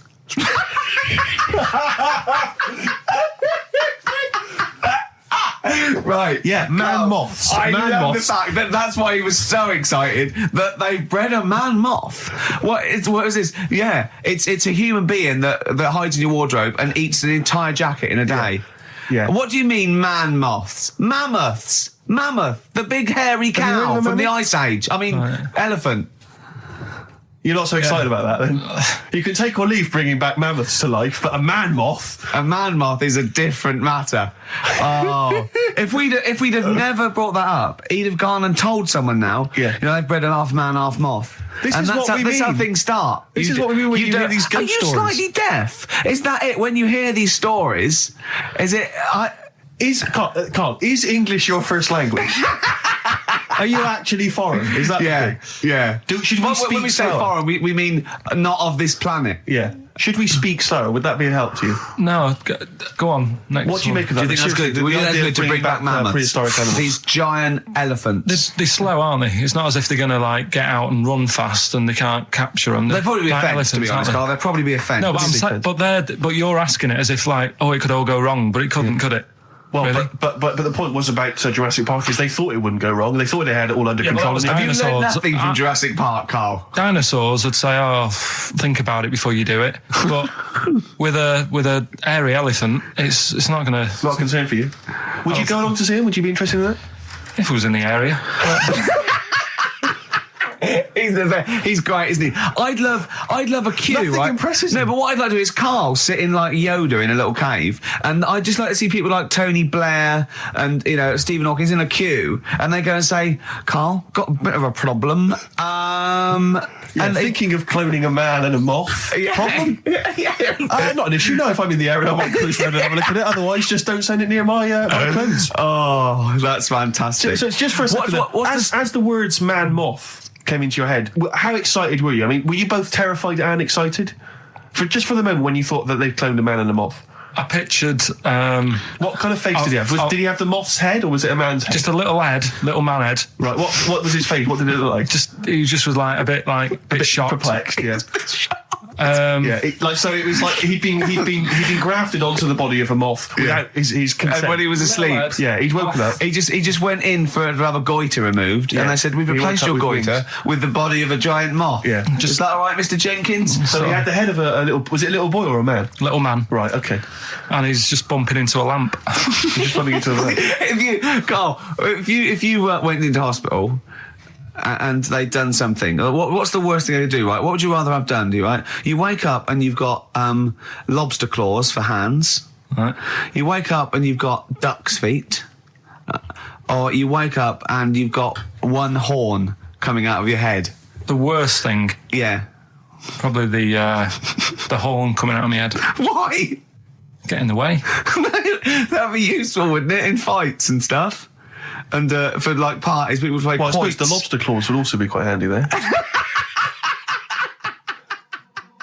All right, this is Carl, the producer of Ricky Gervais and Stephen Merchant on XFM 104.9. We're playing out some of the best bits. Hope you're enjoying it. Here's another one. Carl, it was you that worked out the maths and worked out I was 28 because they just worked out I'm 27. You are 27. No way. Yeah, I asked you, didn't I? And I said... But what I sort of questioned was, I said, well, if you're 27 today, that means last week you were 26. Well done, yeah. That's irrelevant. So therefore you assumed that I must be 28 then? Yeah. Whereas I assumed you were using, your knowledge of maths, such as it is. I wouldn't do that. No, sure. Wow. I actually got lost in that conversation because I genuinely didn't know what he meant would mean last week you were 26. I don't know what that meant. I don't know what it meant. Wow. Well, it is Steve's birthday. But he would have been 26 last week. Sometimes you genuinely frighten me because it's those staring eyes. There's nothing behind him. It's this little bald head. Looks like Davros looking at me. Genuine fear on his face when he enters into a conversation with another human being. What bit don't you understand? If he's 27 today, he would have been 26 last week, and he doesn't look 26. He didn't look 26 last week. He looks older than 28 today. You've started on his birthday. You're still having a go at him. Carl, I don't look like the kind of hot stud that I actually am, but face facts, that's the truth, mate. Yeah, live with it. Get with the programme, jeez. Well, let's have a little bit of cake. Okay, that's appropriate. See what birthday. But you mean the band, don't Yeah. you? Not the cake. You haven't actually bought a cake, have you? Got anything at all? Right, here's one. Christ. Ghosts and that we got talking about. Sure. And Nick said, right, he said, you'll like this one. He said, my auntie was having loads of problems. Why are you whispering? It's not illegal to talk about ghosts on the radio. No, but It's eerie. so the auntie's in the house and that, and furniture's moving about all the time. Oh God. And they were like, no, Steve, you told me this one. This is such rubbish, mate. No, come on, let's listen. I'm going to leave it to you. I'm going to sit back and enjoy it. I'm just going to watch your face, Steve. right. Sorry, so I missed the beginning there, Carl. There's an auntie in the house. Basically, Nick's auntie, Right. in the house, things moving around all the time. And it was just annoying every time she tidied up. It was like, It was just annoying. making a mess. It was one part annoying to two parts scary. Yeah. So, stuff was moving around all the time, and they said, right, Right, we need an housekeeper. rather than having the house a mess, until we sort this out. I've got the vicar coming round. Stop moving stuff around. Oh, yeah, go on. They said, That shouldn't be in the pants drawer. let's put all the furniture in one room, right? So just have one room that's a mess, and have all the others empty. Because I love the poltergeist can't really... It can move wardrobes around, but it can't open a door to put it in another room. Yeah. Poltergeist going, I'm just making this room messy. I wish someone would open the door so I could... Go on. Yeah, but... So all this stuff's in this room. So they right? moved all their furniture into Everything, one they room. put like the drawers in there and everything, and it was really uncomfortable because they were all like on top of each They other. sat in the room with all the stuff. Yeah, they had to, because that's where the 3-piece suite was. Okay.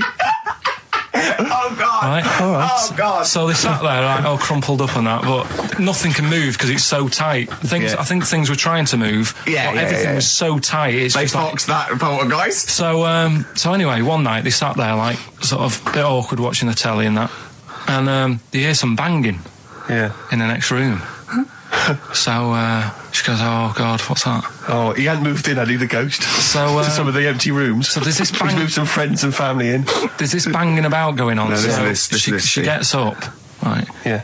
And what it is, they had the baby in the next room because there wasn't much room for the cot. Right, so they left the baby with the ghost. So they go into the room where the baby is, and the banging Yeah. is like, do you know those plastic balls you get that you can chuck around the room and like they go mental? Right. The ones that you chuck once and you keep bouncing for ages. yeah. That was bouncing around the room. Wow, what, the Hitting baby had thrown it? Hitting all the walls, and the baby was there, stood in the cot, sort of laughing Right. and looking at the ball, and wherever it looked, the ball went. Yeah. And then she said, stop doing that. Yeah. And the ball just stopped. Did it? And it rolled a bit and stopped. Right. So the baby had thrown the ball and it was watching it as it bounced around the room. It wasn't throwing it, it was in control of it. No, the point is, Steve, the baby has been doing... It would have been the baby all along. The baby had been messing with the furniture. It was So a it's baby a that had super the power. Yeah, it's a baby that had the power. Special baby. It's a baby that had the power. It's What a power? baby that had the power. What- the what's power the power? of telekinesis. Right. They were then trying to convince me that telekinesis was not like all the other stuff that I didn't believe in, but that was a science. Right. Telekinesis was possible. Yes. Yeah, it's not like ghosts and demons and all that sort of. Telekinesis is different. Yeah, That's yeah. science. But Nick's auntie saw it, and I love the fact that you're telling me that someone else's auntie saw it. So I should be satisfied with that. Yeah. I should be satisfied with that. I mean, So does she still live in one room with all her possessions? no, I think the baby grew out of it, apparently. it grew The up. baby grew out of it. So it doesn't use its telekinesis powers anymore? Well, no, it's like in Carrie, innit? She was upset for a bit, and then she got over it. Okay, I'm just going to say one thing, Carl. That was a film. Do you want to play a record or...? Here's a problem that someone's emailed in. We're taking emails today. If you've got a problem, a concern, or, just a general query that you think Karl could answer for you. It could be about anything. It could be about some of the big kind of philosophical questions. Yeah. It could be something to do with war or famine, anything like that. Or it could just be a personal dilemma, something that's happening locally. And this seems one that I think you and your father have probably come across this sort of dilemma in the past. And I'd be interested to know what your take is on it. Let me see, this is from Lee Matthews by the look of it. He says, he lives in a suburban area where the local teenagers also live on the same road, and they're running riot. They're smashing wing mirrors off the cars, they're crashing into parked cars on their skateboards, and they're just generally making mayhem, night and day. What can he do to stop this going on? The parents of the kids don't seem to give a damn. Anyone who complains to them, they just say, "Oh, piss off." The police are useless because they never catch them in the actual act of violence, which is what they got to do to apparently convict them. So they don't know who to turn to, really. It's rather like when a little old lady went and got the A-team, and he was dressed as an elderly Chinaman. Exactly. She knew who he was. Colonel Decker didn't have a clue. Yeah. You see, it's weird because now it has got out of hand. Do you know what I mean? Like years ago when I was growing up on the estate, Yeah, you had problems, but not like you have now. Do you know what I mean?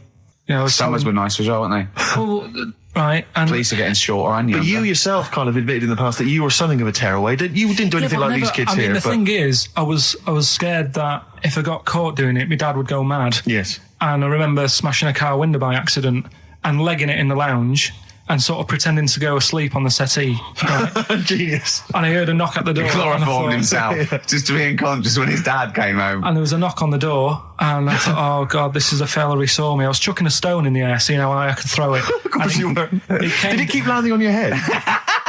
That would explain a lot. And it came down. Chucking a stone in the air, love it. See how far I could throw. Brilliant. So, you know, I wasn't bothering anyone. Did you invent that game? Right, Did you get the stone for your birthday? Go and play with your stone. He gave one to Suzanne. Carl, go and play with your stone.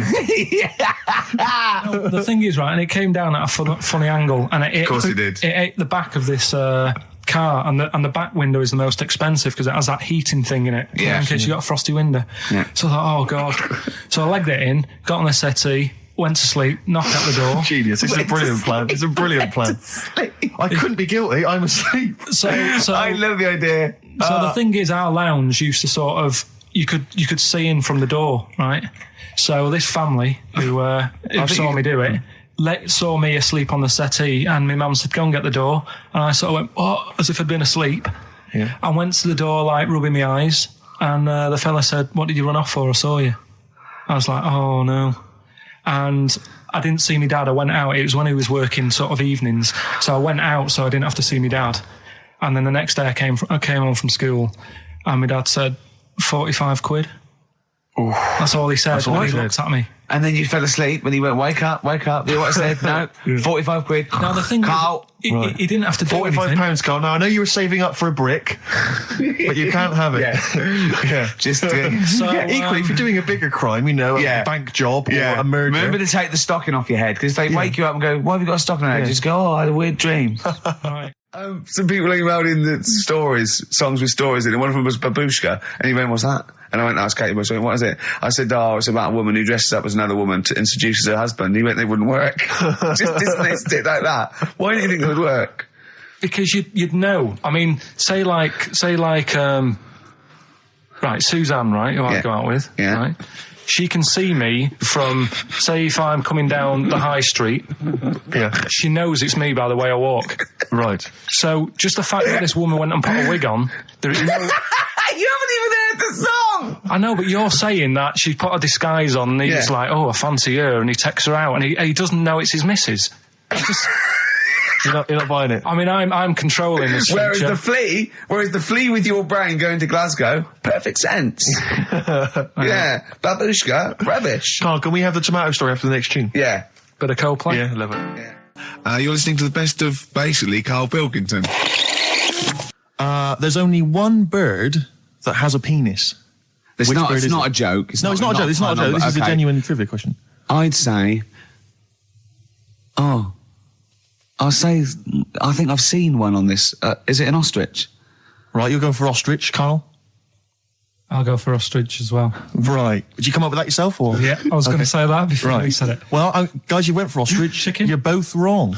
It's actually the swan. The large chicken. Yeah. What? That's a bit worrying then, because I thought I saw an ostrich penis. So what was I looking at? I don't know. Were you just examining it closely at the zoo? What? No, I was just. It's probably a strap-on. It was probably two leather ostriches giving each other one. Exactly. And that's how that can influence people. Things like that. Dirty, filthy leather ostriches can confuse a child if he's at the zoo and he doesn't know. A swan's got. That's really annoying. I'd never give a swan a knob. So it's the little puffiest of all birds, isn't it? Yeah. Oh, I'm protected by the queen, but I need a knob. If I had to give a knob to any bird. Good question. I wish I'd posed that myself. If you could give a knob to any bird, what would it be? Phone in. Vulture. Of course, a vulture. They need a big veiny bang stick. Yeah. What about yourself, Carl? If you could give a knob to any bird, and don't make it rude. Or if I could give a knob to any bird, what bird do you suit up? It's got to be a bird of prey or something like that, isn't it? Cool. Just a robin, really. That would be amazing. That would be Christmas cards would be like. Yeah, but it's a normal human-sized knob on a robin. That'd be great, wouldn't it? And the other thing annoying about this is ironic, right? Now, all the male of all bird species they're called a cock. Yes. Right. But the only bird with a cock, Yeah. right, is called a cob. Is that what a swan's called? Yeah, they're cob and pen. They're not cock and hen. That's and annoying. he isn't a cock, but he's got a cock. Yeah, yeah. Quick query there, Rick. Go on. When you said then cock, Yeah. presumably you meant male bird the first time you said it. Yeah. The second time you said it, you said cock. Did you mean the penis? Well, you're showing off the whole farce of radio broadcasting. Because you're not really allowed to say cock. No, exactly, meaning no. penis. One cock would cause great offence. Yeah. The other cock's fine. Exactly. It's weird, isn't it? It is strange. It is strange. So, I mean, if I said now to you, I like cocks. Yeah. Meaning birds. Yeah, that's that'd fine. be fine. Yeah. But if I meant penises, it would be a problem. If you like cocks and it was penis, Right. that would be... Carl, yeah. do you like cocks? Do you like cocks? No. Right. Okay, that's fine. That's fine. I was asking if you like. No, I like, Yeah. Well, I'm a big fan of tits. the small birds that come down and peck at you. Yeah. Yeah, you like tits Yeah. and cocks. There's nothing... Tits and cocks, There's there's nothing nothing wrong with... wrong There's nothing... Carl, don't worry. There's nothing wrong with saying tits and cocks. When I said tits, I meant the little birds. Yeah, And they when I come said down. cocks, I mean the big birds. Yeah. Do you know when... Go on. No, go on. No, it's just that... It's when you're talking like tits. Yeah. At the milk. Do you... I like the fact they flutter away when they hear the milkman coming. Oh, come on. So when... What? What are you talking about? What are you talking about? No, when the milkman's coming, when he's walking up... And there was also a fella in the week who said that women shouldn't be wearing trousers Why?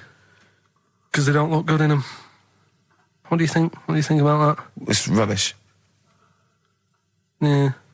These are the only things that have caught your eye over the last couple of weeks. This is the entire news. Galileo did something with light. A French fella said women shouldn't wear trousers.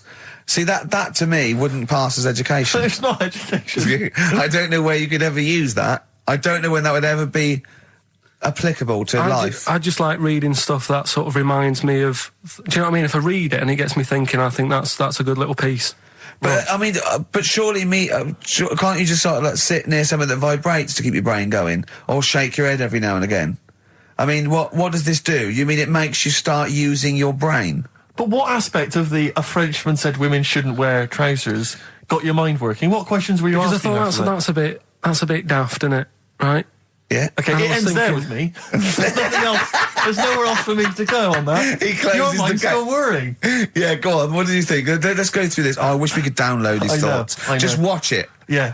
Wouldn't it be great, like a DVD? Like a cartoon. Imagine that extra footage on the Office DVD. Yeah, Carl's brain. That would be With a commentary. amazing.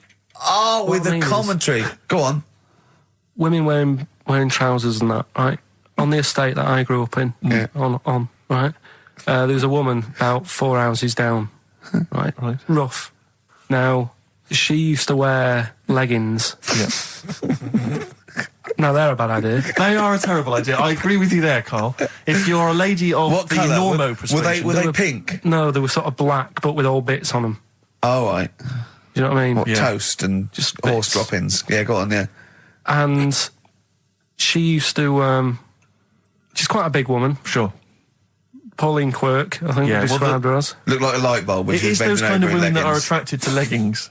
Yeah, I know, yeah. They are drawn to them like a moth. To a flame. Yeah. She yeah. used to wear them, and that's what I remember when I read this piece. And she used to work on one of those sex line things.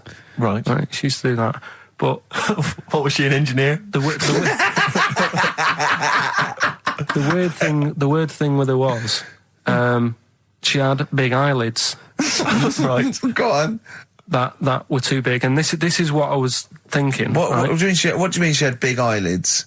How big do eyelids have to be for you to go, they're big eyelids? What was she shoplifting with them? Would she come out of Dixon's with, like, radio stored in them? What do you mean she No, had it big was eyelids? It was another one of them popular things around our way. Do you know? Like, What do you mean popular things? They didn't people go, have they go, oh, I'll tell you what, they're all the rage. Can I get some big eyelids, please? No. It was just like one of them things that people suffered with. Just big eyelids. They could hardly open their eyes. What do you mean? What do you mean? That's one of them popular things round where I grew up. People had big eyelids. They could hardly open their eyes. What does that mean? What sort of freak town were you born in? You had webbed feet people with big heads. You got women with big eyelids. What does big eyelids mean? Are you confusing her with the horse? Yeah. Did she have hooves? Look, what? Anyway, so there's this big eyelided woman with the And leggings. that's what I'm saying to you, though. when I read that story with people with trousers, I went from that to a woman who used to have big eyelids. I still know the point. But then, and also the other bloke who had the eyelid problem was a mate of mine. Right. His dad had it, and same problem, massive eyelids. I don't know what that means. I don't know what that means. I used to say to my mum, I'm going round to Dave's house, and or to say, Droopy, as you call him. That's all right, but make sure his dad doesn't take you out in the car, because he could hardly see. He had to have his head. He had to tilt his head back to keep his eyes open. Sure. Did he have a couple of matches with him at all times? What a load of gobbledygook. This began as educating Ricky. I know, So it's what, like he was people thinking- with eyelids. But it's like you're supposed to make that leap as well. Yeah. If I mention the trousers, Ricky will probably be thinking about people with big eyelids and women wearing leggings. Play a record, Carl. Right. Anyway, Rockbusters. Yeah, go on then. I give a cryptic clue Yeah. and a letter, and it makes up a band. He Right? never said the word cryptic a few months ago. I love it. Do you know what I mean? I feel it's like our own little Eliza Doolittle. Yes. Right, even Richard will like this one. Here we go then. First one. There's three of them, Go on. and you email in. If this doesn't turn Dickie round, nothing will. This is an email-only competition. Email only. Right, here's the first one. Initial is B, so it's a band starting with B. Okay. And the cryptic clue is, I don't like them birds. They shouldn't be allowed in this area. I don't like them birds. They shouldn't be allowed in this area. Next one. Right, the next one. He doesn't like women, yet he's got a couple of kids. That's a bit weird. Is that a cryptic clue, or is that just a general point? Is that That's the cryptic clue. Okay. And the initials there are PD. Okay. And the last one. Oh, got that one. That's terrible. That's terrible. Okay, quickly. Oh, God. And the last one is that bloke who does. Come on! It's making me laugh. Come on, Carl. Be professional. Right, the last one. Right. I can't do it. It's making me laugh. Oh, come on. I'll come and read them then. No, hang on, Come on, Carl. Right, here we go. They don't do this on Blockbusters on TV, do they? No, come on. That bloke who does sport on telly. He's got a little kid, right? Initials DC. What? Is that, I'm was that the completely clue? confused by that. Was that the clue? Yeah, that bloke who does sport on telly. Yeah. He's got a little kid. Initials DC. Okay, is that a band? Or an artist? It's I'm not gonna Cheese. tell you. I'm not This is a gonna tell you. well-known sandwich. Is it? What is it? Is it a band or an Right, artist? so just quickly recap. That's Okay. it's a Come B. on, Carl. Right, Come on. Quick recap. The first one is B. I don't think them birds should be around in this area. Right, that's B. Right. Second one, he doesn't like women, yet he's got a few kids. It's a bit weird. That's PD. And the final one, that bloke who does sport on the telly, he's got a little kid. Right. DC. All right, and it's ricky.gervais@xfm.co.uk if you want to enter for Hellraiser. Oh, I'll tell you what, continue with to do a little theme of like some old stuff people haven't heard of. If you're under 30, you probably never heard of this band. It's also a new thing I want to introduce. It's Show Up Camfield. Camfield talks the talk, he doesn't walk the walk, he doesn't play some rock classics on his show because he's scared. I'm going to play the tracks that Camfield's too scared to play. This is Kansas and Carry On Your Wayward Son, alright? Alright, this is Carl, the producer of Ricky Gervais and Stephen Merchant on XFM 104.9. We're playing out some of the best bits, hope you're enjoying it. Here's another one. Coldplay, One I Love, that's for Nick, Neil, Olivia in Tower Bridge. Absolutely, and also Nikki from Bromley who emailed in. She's enjoying the show and she wanted a bit of Coldplay. That's the B-side of the current single. This is a great show, isn't it? We've got great music, we've got laughs, tears, we've got requests, we've got Simon Mayo games. It's just like Radio 1 for less people. Radio 1 for less people. This is great, isn't it? So go on then. So listen, Carl, you were so excited about this game, weren't you, earlier? You came in with a hop, skip and a leap in your step. Although I must say, the phones are going mental. We're going to have to take some more calls. People love Carl. High and Dry is great. I mean, it works. That's it. Can we have a very quick Just recap in case someone's just Yeah. joined in. Can you make it so High and Dry doesn't work now? Give us a bit of information that makes it different to High and Dry, or can't So you for those that do have just that? tuned in, Carl describes in a roundabout way a story which somehow is representative of a song. Is that right? Song title. A song title. Yeah. Okay. So this woman, she's all right. You know, she has a normal life, Pretty much. kind of. Yeah. There's probably a few things actually that she can't do thinking about it. But the main problem would be having a wash or having a bath or having a shower. Yeah. Maybe going for a swim thinking about it. Right. Let's go. I think water is the clue, isn't it? That's the clue. Who's that on the line? Hi there, it's Mark. Hello, Mark. Hi, Mark.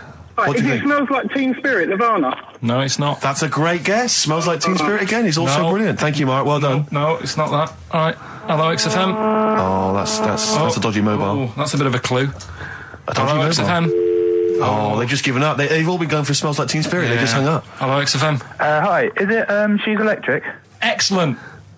She's electric. It makes sense. That's fantastic. Oasis, Carl. she's electric. Why does she smell? Because she doesn't have a bath and that. Because she can't have a bath or a shower. What's your name? Neil. Neil So got the it. fact, so Neil got it. So, did you get it straight away? No, only, during the song. A process of elimination from all the other wrong answers. Yeah, basically. So, she's electric. Rick, I have to say, you're holding your head in your hands, and it looks like you want to shoot off. But I have to say, I thought that was quite good. I genuinely thought that was quite good. But it's not a cryptic clue, is it? Because it's not. She smells. There's a few things you can't do. She's electric. yeah, but do you understand what I'm getting at? She's electric. I always understand what you're getting at, Carl. That's never been a problem in the years I've known you. Neil got it. Yeah. She's I have to electric. say, Rick, I think you're down on this idea. I could definitely see that ITV1 replacing Celebrity Get Me Out of Here. Karl Pilkington hosting. Simon Mayo on the phone Exactly. to the lawyers. Well, Neil, there's no prizes or anything, but well done. Well done. That was well worth it. Right. Well, you go away with the award in the knowledge that you've beaten Carl. Yeah. You can secure the knowledge that you thought how Carl does. Absolutely. Well done, Neil. He said he's, oh God, it's like a child or a cat when it's confused. He went, Steve reckons in ancient Greece, right, it was better to shag a bloke than a woman.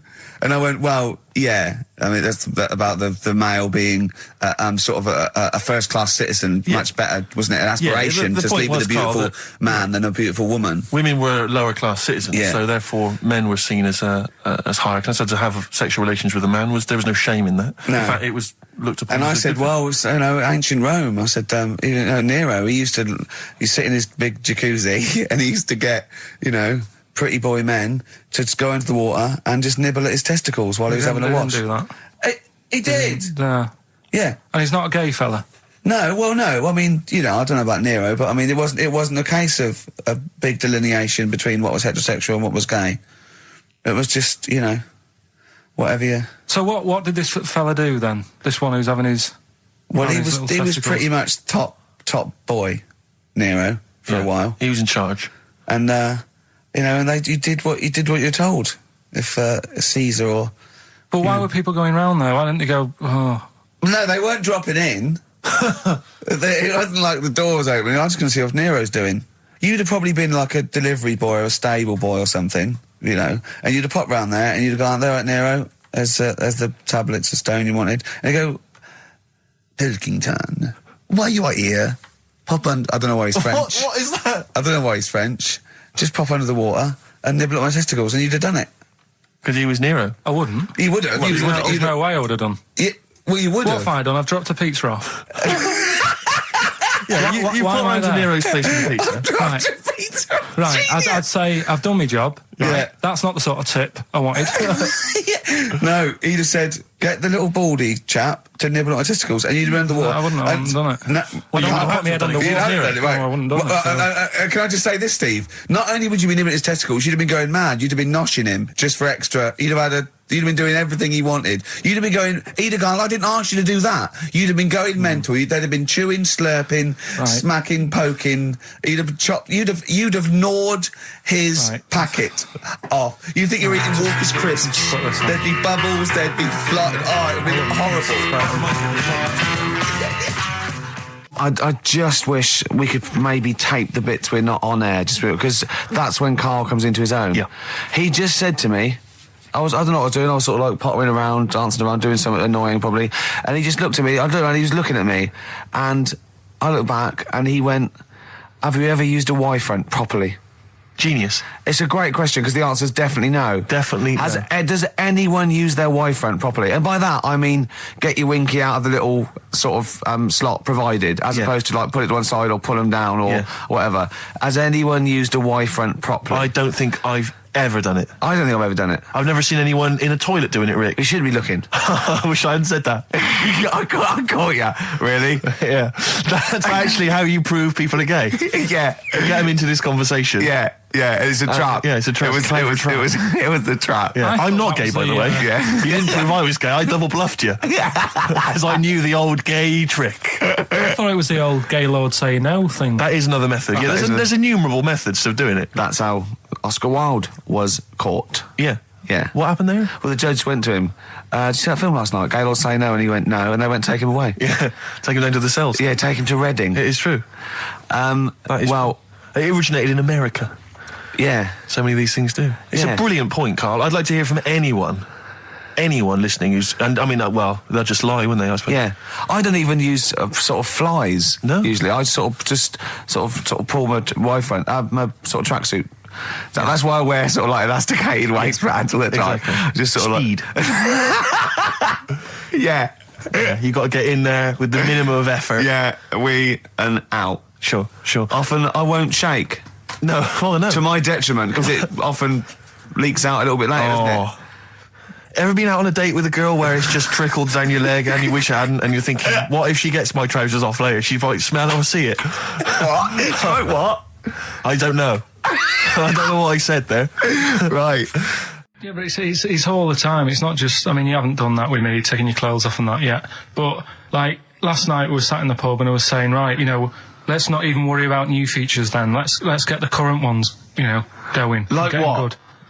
Like, the one I was trying to work out, the cheeky freak of the week. Think of that! Yeah, but Think of that, though, as a normal conversation. Yeah, I'd looked online, right? I didn't find that much. I found, actually, I'll tell you what I found later. Brilliant. We're looking for them, right? And then at one point, I think you said to me, go and, you know, what about the Guinness Book of Records? Yeah, you know, they'll have, like, the best freak in the world or whatever. Yeah, ever. So I said, yeah, bring one in. Now, you've got one at home. Yeah, I've got a couple. But you couldn't be bothered carrying that in today, so I had to go out of the pub that I was at. Yeah. Nip into Borders. Yeah. Buy a Guinness Book of Records. Yeah. Out of my own money, $18.99. Yeah. Bring it back, and then you said, I don't know if I want to do this feature. So it cost me 20 quid for that. I had to buy a video for Silence of the Lambs film clip. I'm actually out of pocket at the end of this. But do you want to work with me is the thing. If you want to work with... people would pay that sort of money to work with me, Carl. You're a lucky bloke. Think how many people think, Carl, he gets to drink and sit. Yeah. You making a cup of tea and I surprised, didn't I? Little surprises. You know, last night, do you know when I left the pub in a bit of a mood because I was just fed up with not getting anything done? Yeah. Walking down the road, I was thinking, how can I get out of this? How can I stop having to work with them? I'm thinking, I wonder if I leave, I wonder if they'll be funny and they'll go, and then my boss will be giving me stick. And I'm thinking, how much notice have I got to give out? And all this is going through my mind. I'm walking home and I got in, said to Suzanne, I'm sick of it. She's going, you need to do it when I get a new kitchen. And I was like, yeah, but how big does the kitchen need to be? I was saying, do we need a big kitchen? Can we get a small one? Have we got enough for a small kitchen? Do we need so many cupboards? Can we just have wood instead of steel? All this, trying to get out of doing this. Yeah. It's always just, I always feel like, you know, because I like to think that I'm not perhaps as bad as him. Yeah, no. You annoy me in different ways. Like what? How does he annoy you? Well, stuff that, you know, I come up with ideas, say Cheap as Chimps. Yeah. Rockbusters springs to mind. Yeah. 15 like Taiwan. 15 Taiwan. Let's just remind people what 15 Taiwan was. It was a little feature that I wanted to give a run, you know, give it a little run, see if people like it. The premise being? No, there's no premise, it's just a title. No, we were going to get 15 sort of ornaments, you'd explain them, and then people would call up and say, that one's from Taiwan. See? God, you just explained why I didn't think that was a good idea. Yeah, by explaining the good... No, you know the funny thing is, Steve, right, I was walking down Regent Street on Monday, walked past one of these big stores, right, and they've got all famous quotes on the windows, right, and one of them was something like, an absurd idea is often a great idea. Yeah. Do you know who said that? Go on. Einstein. Yes. Which made me wonder, if you were his mate, would he ever have done E = MC squared? Or would you have said, don't bother with that, it's not going to work? Because that's all you seem to do. Everything I come up with, you put down. Yeah. Well, that's one thing. He's negative, right? I don't know why. I don't know why he is. What else? He messes me about. I get him concert tickets for stuff, and you say, oh, I didn't bother going. Yeah. That is annoying. You come in, with, 5 minutes to go with tracks that need editing. Yeah. The little bag, that bag that was free. Yeah, you got a free bag today, an XFM little rucksack thing. Yeah. You were like, oh, what's this? What's this rubbish? Yeah. Ricky said, I'll have it. They're great. He said, no, I want it. Yeah. Well, it was free. I needed. I'll give that as a gift or something. So, I mean, I think on reflection, Steve is probably a little bit more annoying than me. I won't go that far. You are annoying. If I had to go away for a week somewhere, if it was a quiet place... Well, you are again, aren't you? That's 2 holidays you had this year, I mean. If it was a busy place, I'd probably go with you, because people, do you know what I mean, staring at me all the time, and that if I'm walking around with Steve. No, I'm just... Can I draw up a list of reasons I don't like you, Carl? Just being honest. What? I'll tell you, because the list of reasons I don't like you is incredibly long and getting longer. Just saying. Do you want another slap?